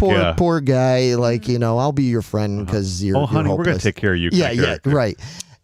And she comes along. He meets the mannequin. Of course, at first he thinks he's just crazy or whatever. And even as he's kind of like going along with it, it gets to a point where he's like, I might be crazy. I might just be fucking imagining all of this. I kind of don't care because I'm so happy for the first time in my life. And I'm like, and she's bringing out like all these things in him to make him realize like, you're not an also-ran. You're not a bit player. Like, you can fucking be, like, the guy, like, and everything. So it's, like, this very also, in a silly 80s rom-com kind of way, it's a very, like, inspirational kind of movie and stuff. Absolutely. I haven't watched that movie in probably 20 years, but, man, I would, like, if again, it's another one, you're like, hey, you want to watch Mannequin? I'd be like, yes I want to watch Mannequin. God, and what was the song from it? It was the Starship song? Nothing's Gonna Stop Us. Yes. Now. I mean, that was like the iconic theme for the whole movie, and it was awesome. But even like Javier in the comments, like he brought up a point, like at the very end, the janitor is the one that is tasked by James Spader to destroy the mannequin. So he throws the mannequin into the chipper, and at the very end of it, the mannequin comes to life, and Kim Cattrall kisses Andrew McCarthy, and the janitor just tries his luck. So he's just like kissing every mannequin he can find, because if it happened to one guy, it could happen to him too. Yeah. And it's just that 80 cheesiness it's amazing. It's I love that one. Yeah, Javier brought up a good point. He said they also use a doll in Weird Science. That was a thing. That was a thing. That was a thing at the time. Mm-hmm. Yeah, and I mean, I get a little personal here, but I mean, at the time when that movie came out and I saw it, again, it was like some point in 87. I was 14, I guess, and 14, 15, and I was lonely. Well, I mean, like, I was not popular. I was Andrew McCarthy's character in so many respects, even though I was just a teenager. I was not popular. I didn't have a girlfriend. All my buddies, even the fucking fat, scrubby ass buddies I had at the time, somehow managed to have a fucking girlfriend. Like they, because they had long hair and a car. So it was like, oh, they can get a fucking girlfriend. But I was just always like, oh, Larry's a nice guy. He's always like the friend that tags along. I was the Will from fucking Stranger Things. You know what I mean? I was that kid. Like, oh, he's really sweet. We all care about him, but we're not going to date him. You know what I mean? Like, nobody's like, he's just the tag along friend, right, with the group. So I had a tendency to really fall for these sort of silly juvenile romantic notions. I'd be the guy that would fall for the princess in Neverending Story. I'd be the guy that would fall for the mannequin. Yeah, totally same. Because I was always ever since I was a little kid, I was always romantic. I didn't tell him. I don't want anybody to know that. But in my head, I was always like a romantic guy. Like I always was into romantic movies, romantic stories. Even on cartoons, I didn't, of course, outwardly, and then my buddies, everybody be like, ugh, gross. Girls, I'd be like, yeah, gross. But meanwhile, in my head, I'd be like, no, I want to kiss him. Yeah. So, but anyway, so a movie like Mannequin at that time, like that was like, bam. That hit me so hard. I was like, this is great. And I loved the fantasy aspect of it. And part of me also kind of really liked I sort of liked at the time the fact that nobody could see them and everything, that they were just... It was something just for them. It was just them. Yeah. And like I said, that whole idea where he even at one point was like, you know what? You might not be real. I might be imagining it. I don't care. I'm happy. And it was like, that's cool. Yeah. Like that it made me realize that it was like, what's more important, having this cool aspect so that other people will be like, oh, Larry's cool or whatever, or being like, no, just you be happy. You find your own happiness. It doesn't matter whether it's alone by yourself ensconced in a great book or in a movie, or if you're creating music or writing stories, like find your own happiness. Absolutely. Kind of thing. So how I got all of that out of fucking Mannequin is something else. But to me, that's the beauty of everything we're talking about Yeah. every 2 weeks, is what movies and entertainment does for us. It gives us that moment, that ideal. Like there are certain things that touch you in a certain way that I think kind of speak to your psyche and your core, and you're like, okay, maybe a stupid analogy, but it works for me, and I'm good with that. I love it. Exactly. Oh. So that is a very left field choice for top 5 magic movies, but I'm down. Yeah. Like, yeah. So we're on to the number ones. Yeah. Numero uno. So the number one for me, my favorite magic movie, and I shifted my list around gradually over the last couple of weeks, but this one was always number one, and it is The Illusionist. Man, it's another one of it's very romantic, but it's romantic in this cool, dark, fatalistic kind of way, which is totally me. And it stars Edward Norton as the great was Eisenheim is his magician name and everything. And I'll just give a real quick, because you've never seen I have it, right? no. Okay, Yeah. so sorry everybody, I'm going to have to give her a little recap thing so that Matt knows what I'm talking about. You've seen it, right? I have. Okay. So it takes place in Eastern Europe and is supposed to be back in like the 19th century. And later 19th century, like right around the turn of the century. And when Edward Norton was a child, he was just like the son of like a cabinet maker. Like he was poor and everything. And by chance, he meets this girl out in the forest who's kind of like running away to get away from her family, who are very aristocratic and well-to-do and all this stuff. And she doesn't want to do that. She just keeps trying. She just wants to be out in the forest and experience the world kind of thing. But they're this very upper crust, snooty European family and everything. They meet, and he's fascinated with magic, like already at this young. They're supposed to be like tweens, maybe they're supposed to be like around 13, something like that. And he like, even at one point, because he's got skills with woodworking and everything from his father, he creates this like really cool little locket thing, this like little heart locket thing that you have to know like the combination. It's all Rubik's Cube to be able to open it, and inside he put a little black and white photograph of himself. Like he gave it to her because they're becoming like better friends and everything. They end up in juvenile love. They're like falling in love with each other. Well, of course, then her family figures it out. Like comes and gets her and is like, we're moving away, and you need to stay away from that kid, or we'll have him and his father fucking killed, kind of thing, and everything. And they're heartbroken. And he never sees her again for a while anyway. And he never sees her again until he does. Until he does, yes. And they skip, all of a sudden it just skips way far into the future. Like, I don't know how many years it's supposed to be at that point. It's probably supposed to be like, maybe somebody knows better than me. it's supposed to be like maybe 15, 18 years later. I mean, he's like a full grown, probably like in his late 20s, early 30s man and everything. And now he has traveled the world. He got out, he traveled the world kind of inspired by her, because she was always like encouraging him, like, fuck it. You're not poor. You're not nothing. Like you're something amazing. He travels all over the world to discover everything he can learn about magic and all this stuff. And he returns back to, I think this takes place in Vienna. And he returns back to Europe as now he is the great Eisenheim. And he's this incredible musician, like just cutting edge, like the best musician or just magician in the world kind of thing. And by chance, it just happens that this Archduke guy, the son of this Archduke, this total piece of shit asshole, comes through and everything. And he's got his bride to be, who is just this, aristocratic, well-to-do heiress and everything. And it turns out it's the girl that Eisenheim, they had no idea they were going to meet each other again. And they go to see this Eisenheim show. She has no idea who Eisenheim is. And he just by chance ends up, because this, whatever he is, Duke guy, is like, he's asking for, can I get a volunteer from the audience to do this next trick? And the Duke guy wanted to show off, is like, I have my fiancée come out and do it for you, and he treats her like shit and everything.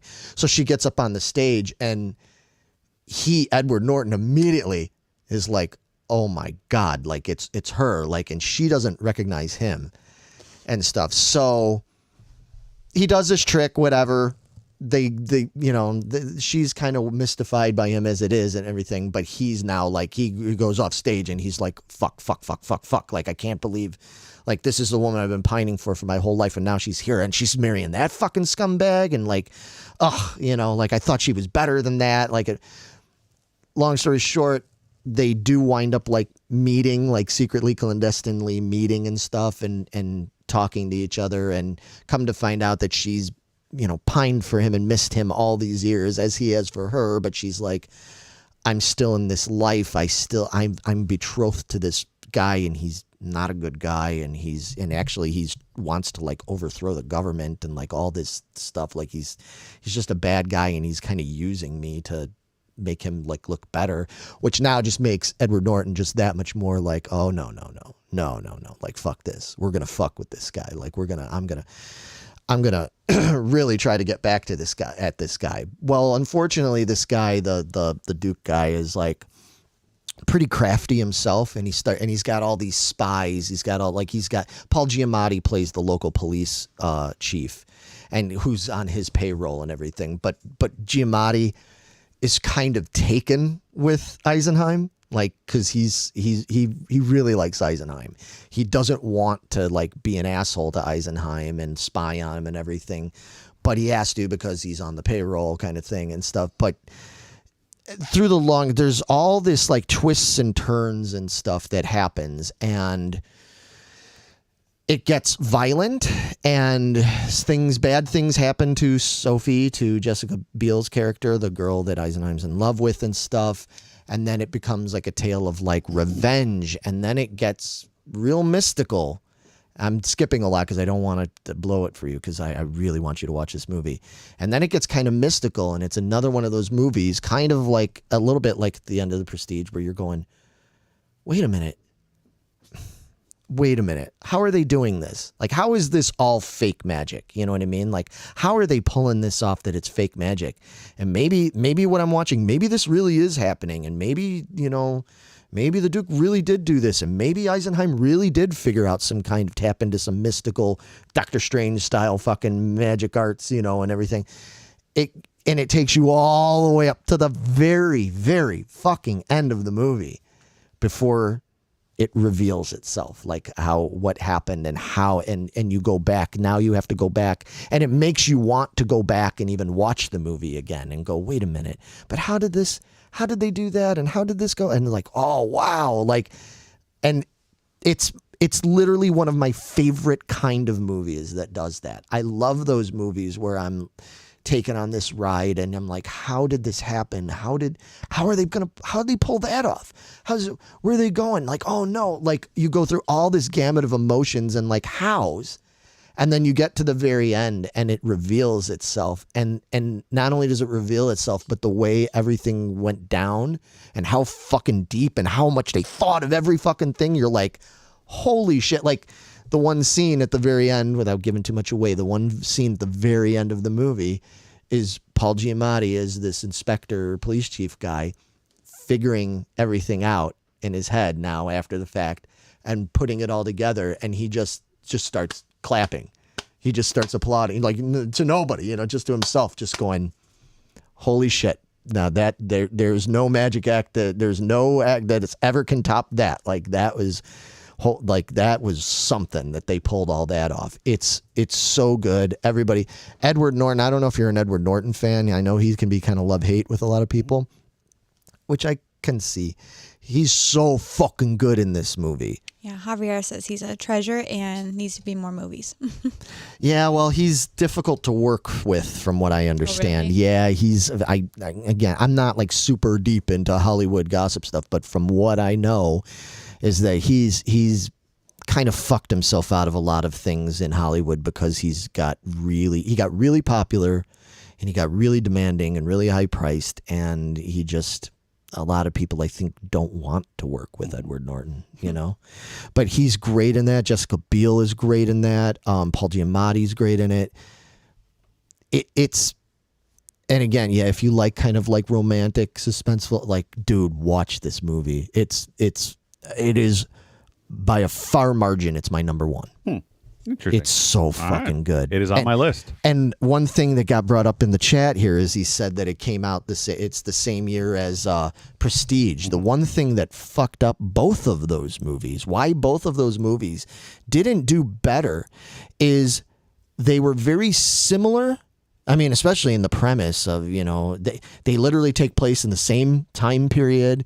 It's about magic. It's about like, how is this, it's real mysterious and kind of spooky in some ways and stuff. The two movies came out at the same fucking time, and they sort of cancel each other out because a lot of people, I think, were like, I don't get it. Or they'd read a review of like The Prestige and be like, because especially Prestige got kind of mixed reviews from a lot of people. And I know a lot of people that I've talked to that I'm like, oh, The Illusionist is one of my favorite movies. And they're like, oh, yeah, I heard bad stuff about that, or blah, blah, blah, blah, this and that. And with Christian Bale, I don't like him. I'm like, no, wrong movie. Wrong movie. It's The Illusionist. Well, what the fuck's The Illusionist? And I'm like, and then I explain, so it was like. So it suffered from like the Dante's Peak volcano, Armageddon. And, like Deep Impact and Armageddon. Were two movies that just, they came out within the same month. I mean, that's just, and then that just, that was confusing.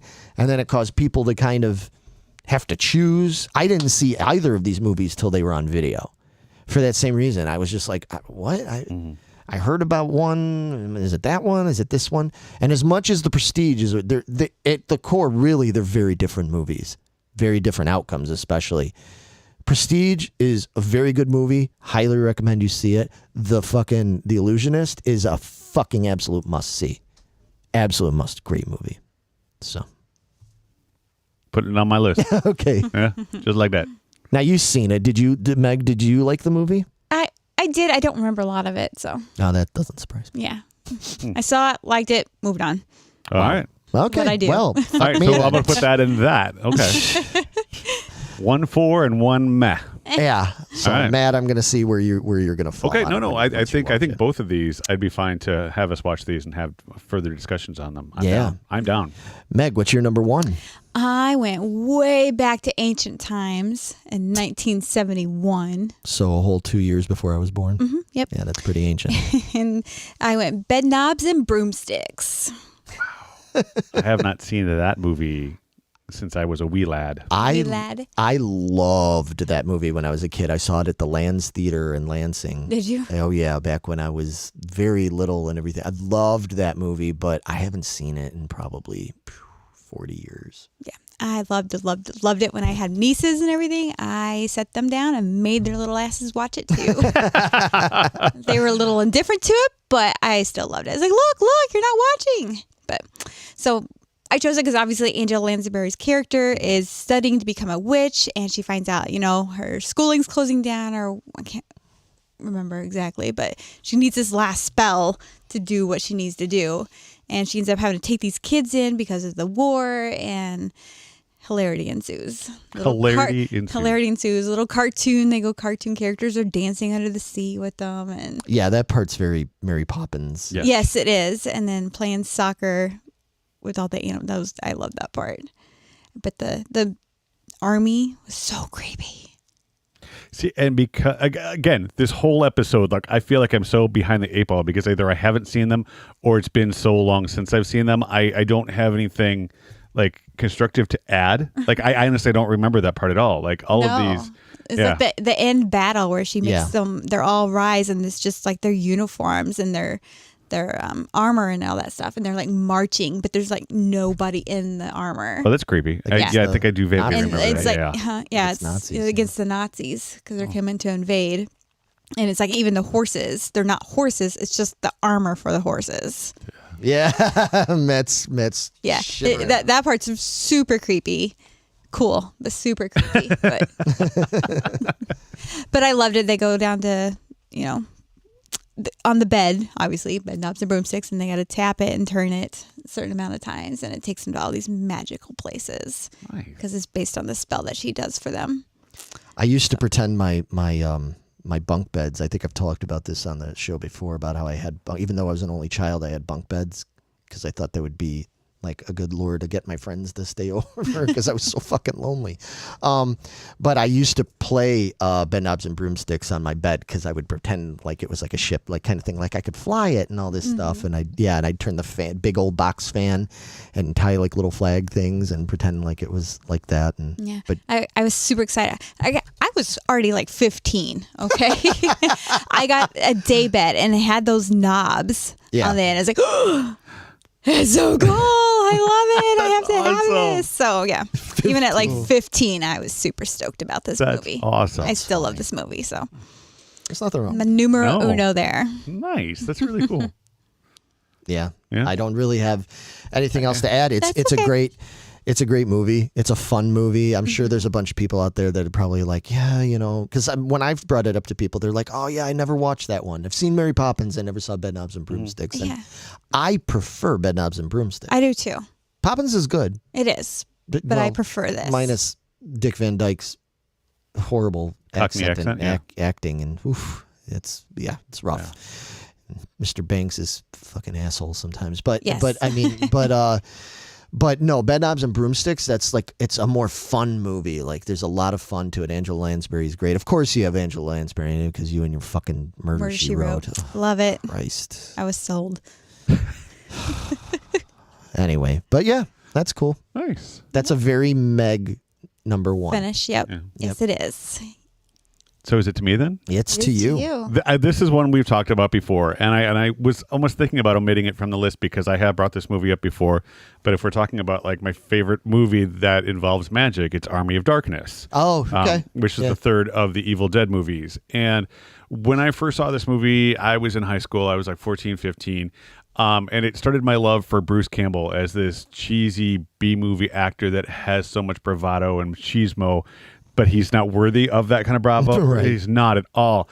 But the magic portion comes into play because in the very first Evil Dead movie, they find this book of spells, the Book of the Dead, the Necronomicon in the basement, and that book travels through here because of the Necronomicon. It takes him back into medieval times, where he has to save this castle and this village from an army of the undead. And in this, he has to go, and while he's there, he has to find the book by saying the proper spell in the proper order. It puts things on the path that it should be.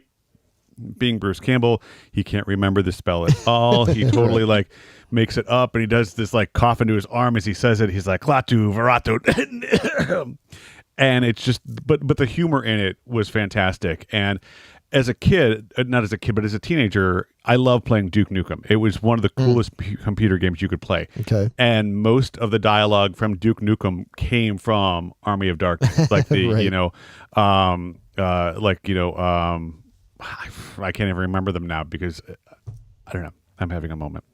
But it was just one of those movies that. And we've talked about this too. I don't like horror movies at all, but this walked that fantastic line between horror and comedy in such a way. Like it was a lot of stop motion animation that we talked about Harryhausen. Ray Harryhausen. Yeah, it was very, indicative of his earlier films and things like that. And again, I love it so much. My second born son is named Ash. He's Asher, but he's named after Ash Williams from the movie. Right. So there's just something about that movie that's always going to hold a place in my heart. And like I said, I know I've discussed it before, but to me, if we're talking about like my favorite movie that involves something about magic, it's that one. So I don't want to say I took the easy way out, but I couldn't pick another movie that I liked just as much as that one in order to fill in my number one spot. Yeah. Nice. So just have to have it there. Yeah. Have you ever seen that movie? It's been a while. I saw it once, or parts of it anyway. Wow. Yeah. I haven't. This is my boomstick. Yeah, that was one. Of them. Yep. Thank you, Javier. You Yeah, and Javier. Joe are my guys tonight. You both. Javier says he saw that movie first, then went back and saw the other two Evil Dead movies, and it's his favorite of the three. Interesting. And I did the same thing. Like, I didn't want to see Army of Darkness because I'm not a horror fan. And if you've seen any of those movies, the first Evil Dead movie Sam Raimi directed it, and he tried his best to do this horror movie, but he did it on a budget, and they did it in literally this cabin out in the woods, and it was low budget filmmaking, like fucking amazing. Yeah, but I'm not a big horror guy, but I love the Evil Dead series, man. But like at one point, you've got this evilness that's chasing you through the woods, and it's really just Sam Raimi just holding his camera down by his legs, and he's running after you, but it looks at this low angle. And then the sound it makes. Oh yeah. Dude, it was creepy enough. Oh my god. And then the second Evil Dead movie is pretty much a remake of the first one, but they camped it up a little bit. The humor is amazing. The humor is great. Like that's when he loses his hand, and like it's just like that's all the things that made Ash William this great lovable doofus character. Came really, the first one was him trying to be this leading man actor, and the second movie was, he's got some comedic chops, who can watch this.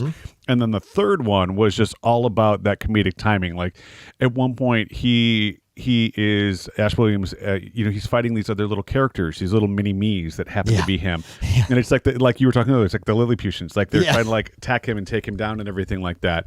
And it's a wonderful combination to me of horror and comedy and action and all the things that a 16-year-old kid loves. It's like if you had to embody like my teenage years, it's that movie right there where it's a little grotesque, it's a little over the top, it's a little stupid, it's great sarcastic humor. Like it was everything I needed. That was Evil Dead 2 for me. Yeah, because Evil Dead 2 came out. I guess I was probably like around 14, 15 years old. I mean, and that was perfect. It was dark and grim and bloody and brutal, but then it had this fucked up humor to it that was totally my kind of fucking humor, but still scary in its own way. Like Evil Dead 2 is still kind of scary, but funny. Like it did, and that was so me at the time. I mean, at that time, it's hard to believe now how I feel about these things. Like that was the time when me and my buddy Steve used to sit there and watch The Exorcist, and we would overdub our own dialogue into it and make it funny, like because we thought it was funny. Now that movie completely traumatizes me, but that's a whole other matter. So Evil Dead 2 was that for me. Army of Darkness is great and everything, but by the time that came out for me, then I was like at the end of my teens, and I was just sort of like, oh, okay, this is just sort of a continuation of that, even, but better, like, obviously better budget, better production, all this kind of stuff. So it was cool, it was enjoyable, but it didn't have that impact. I find that it seems like for me, like the guys like you or like Javier was saying and stuff, you guys that sort of, I think, experienced Army of Darkness first is like that made the impact. Very much so. Like that was the people that really saw that first and then went back and got the whole story. You guys are the ones that just, you're all in with Army of Darkness. Oh, absolutely. Well, and even Javier which mentioned, if we've watched the live show, they had 3 seasons of Ash versus Evil Dead on Stars. And that was one of those, we talked earlier, like there's certain things from my childhood I don't want revisited and I don't need to see again. This was the exact opposite. Like this was, you had this character who in those movies was full of machismo and bravado and like, wanted to be something bigger than who he was.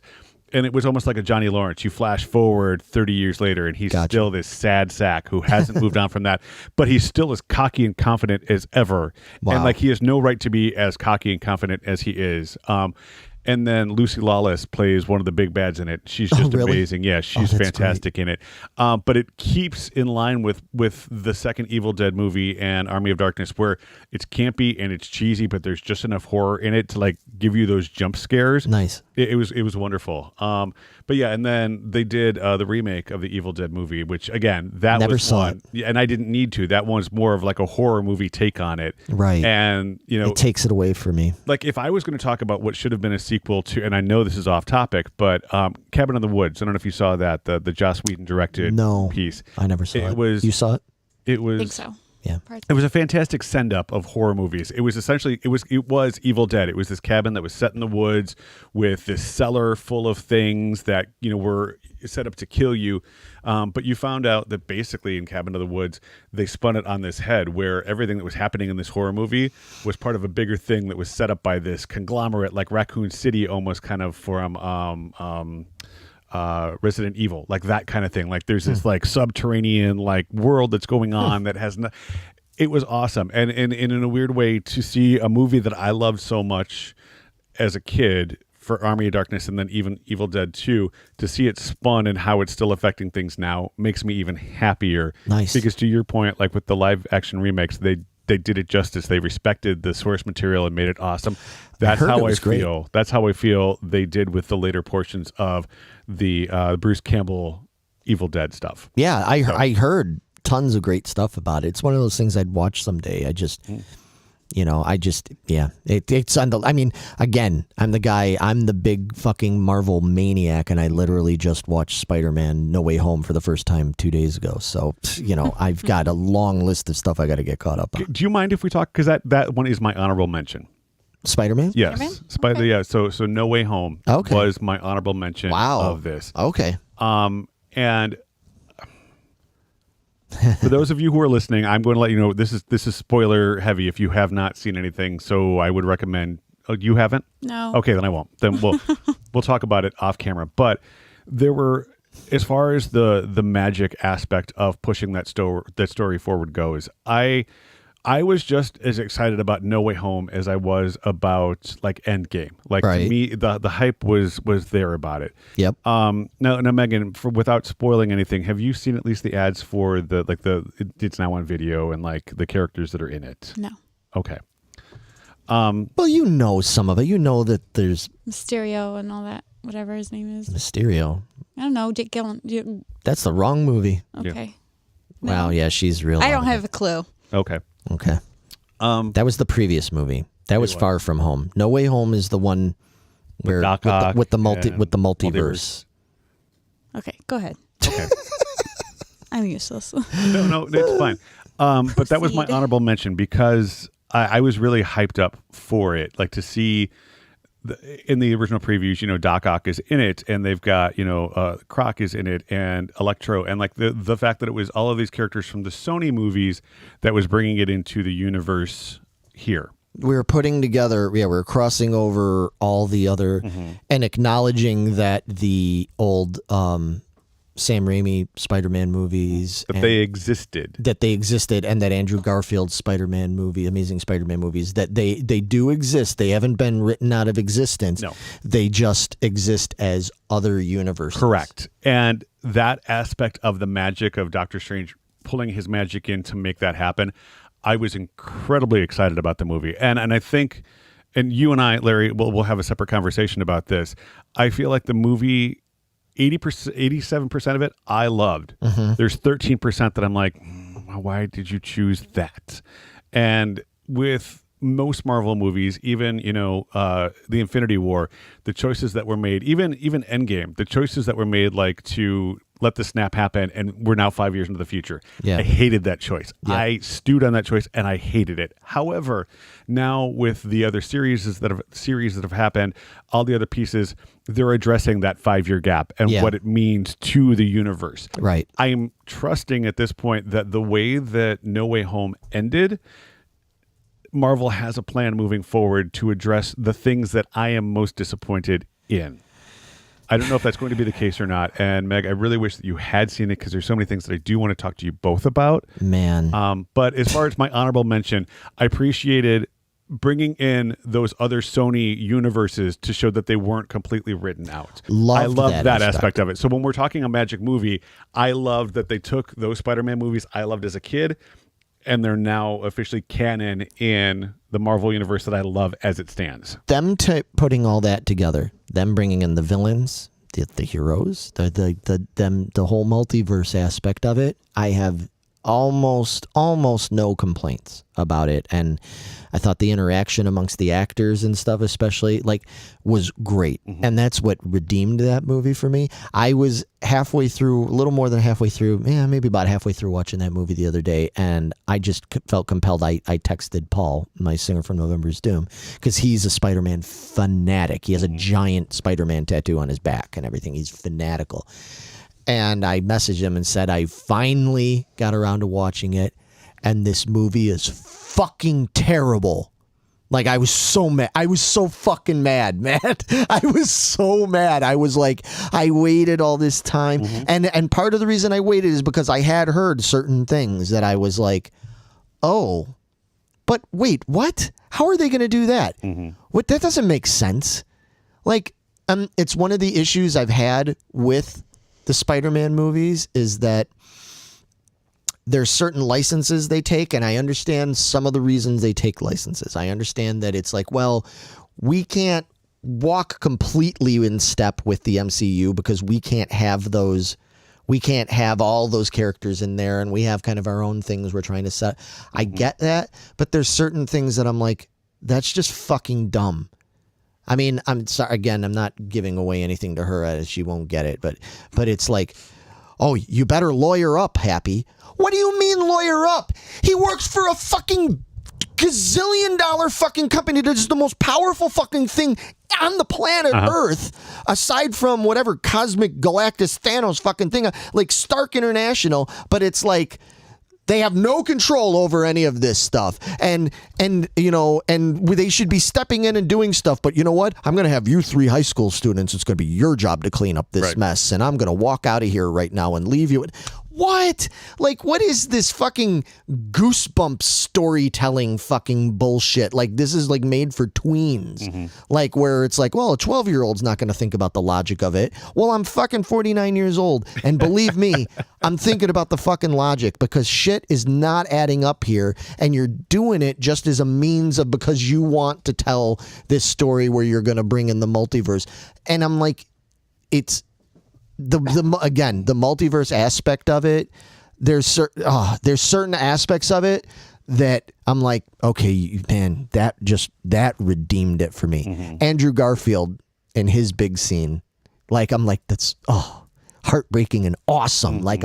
I'm like, made me tear up. I'm like, that's fucking amazing. Yeah. Yes, thank you. That is worth it in this movie, but all the stuff leading up to it, basically everything leading up to May. I'm just say everything that leads up to May. All of that, I was literally like, I may not watch the rest of this movie. And I stuck with it. I'm like, okay, I'm glad I stuck with it because it did all of a sudden bring it back and redeem itself. But there's just stuff about it that I'm like, this is weak fucking storytelling. This is just weak, goofy workaround. You're making everybody, you made Doctor Strange a goof. You made everybody's just a goof. Like Happy's a fucking goof. There is no adult, sensible fucking logic going on in this fucking movie. Daredevil being there is fucking. Oh yeah. That was. I was expecting a whole lot more from that. I because I'd heard there's a cameo in it. I knew that much going into it. I'm like, how is this going to work? Catching that brick. Yeah. I'm a really good lawyer. Yeah. I'm like, that's fucking badass. I just want to watch that scene over again. So, I mean, with things like that, they're set up for where it could potentially go. And I'm willing to willing to forgive for the time being. But like I said, I don't want to go much more into it than that. And it's true. And I feel that again, because we'll go off on a tangent. I feel that way about a lot of the Marvel stuff right now. Mm-hmm. Me and her talked about that a lot when we were doing our reviews of things like WandaVision, Falcon and the Winter Soldier.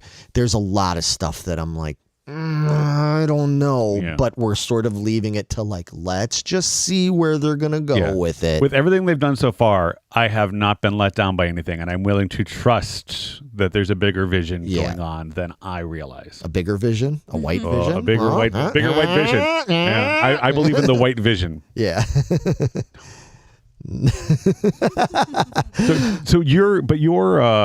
You said that your honorable was just Deathly Hallows 1. Yeah, did you have an honorable? Have one?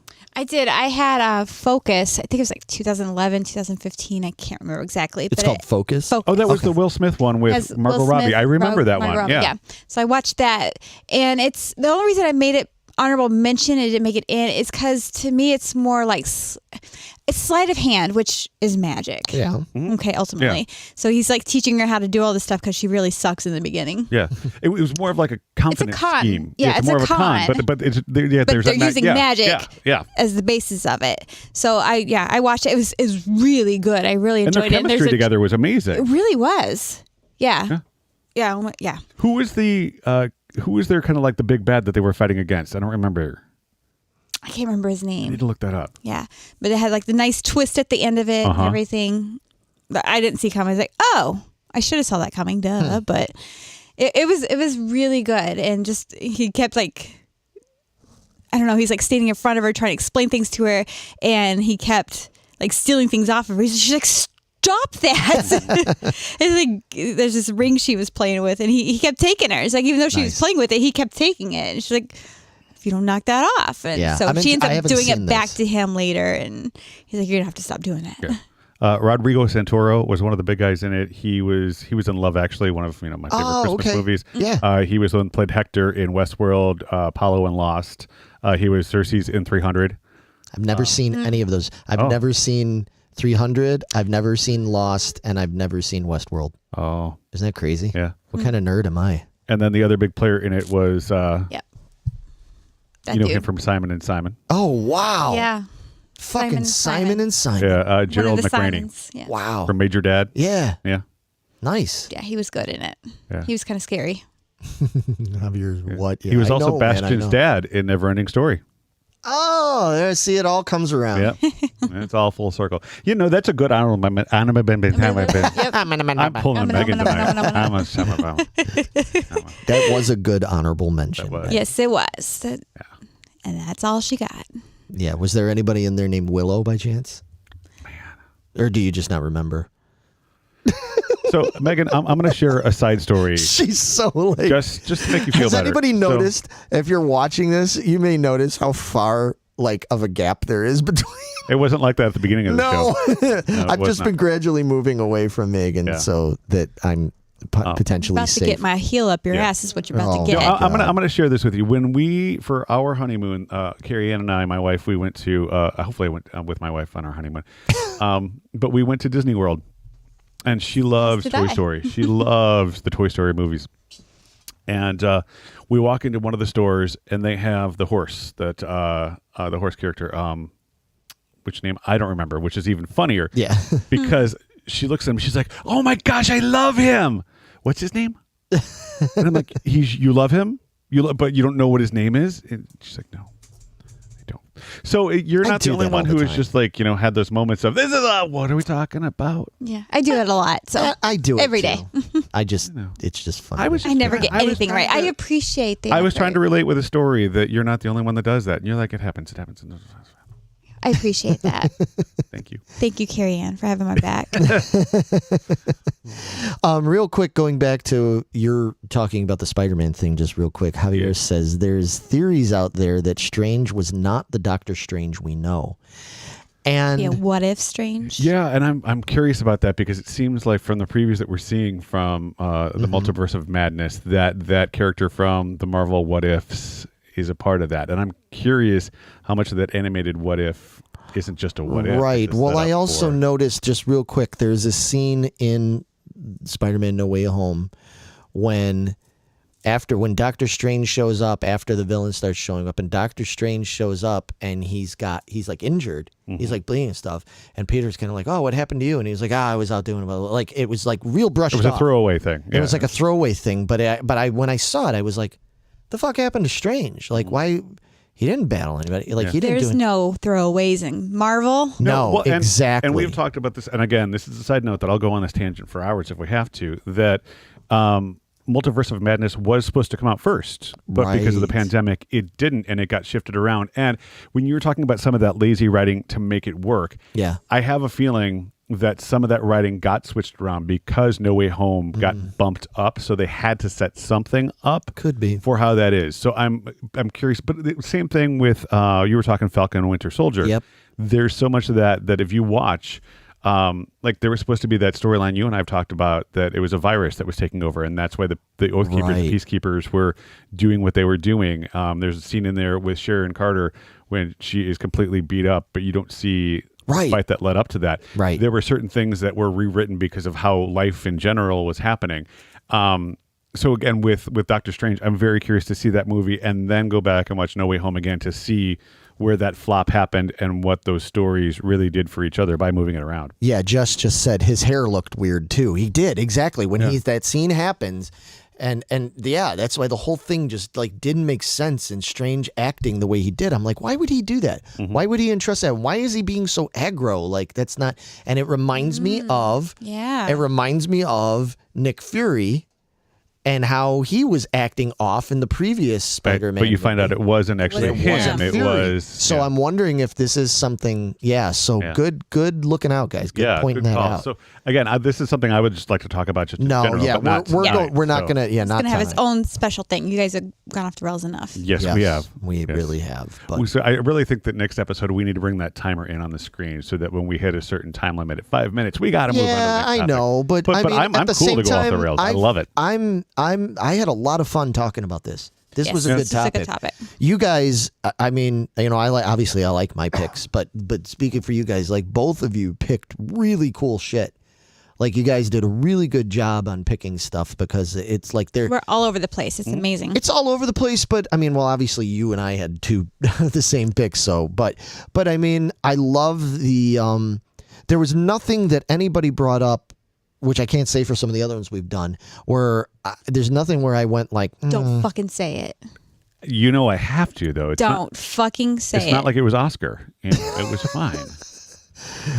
Oh, it's a callback, folks. It's a callback to the ensemble episode. But anyway, no, but I'm saying there wasn't anything like that. Like it was everything you guys brought up where I'm like, yeah, like Mannequin or Bedknobs and Broomsticks or, or like you championing the live action Beauty and the Beast. Like, it's like, oh yeah, that's fucking, I love when we have episodes like that. Sorry, people are like, you're just going to sit here now fucking glad handing it. Pretty much. Yeah, you guys can log off if you need to. I mean, this is. But no, yeah, this was a lot of fun, man. I hope we have more episodes like this coming up very soon. We have no idea what we're talking about. Not a clue. Not a clue. We need to talk. We do. We got to plan some shit. Right. And again, folks, we're always asking, let us know. We would love to know what kind of topics and top fives and retrospectives that you folks would like to hear us talk about. Javier just saw Oscar. He saw Oscar. He's laughing. Oh, Meg. That's going to be your middle name from now on. Oh, Meg. Oh, no. Oscar. Megan Oscar. Yeah. Megan Oscar. You're M-O-G. The Mog. The Mog.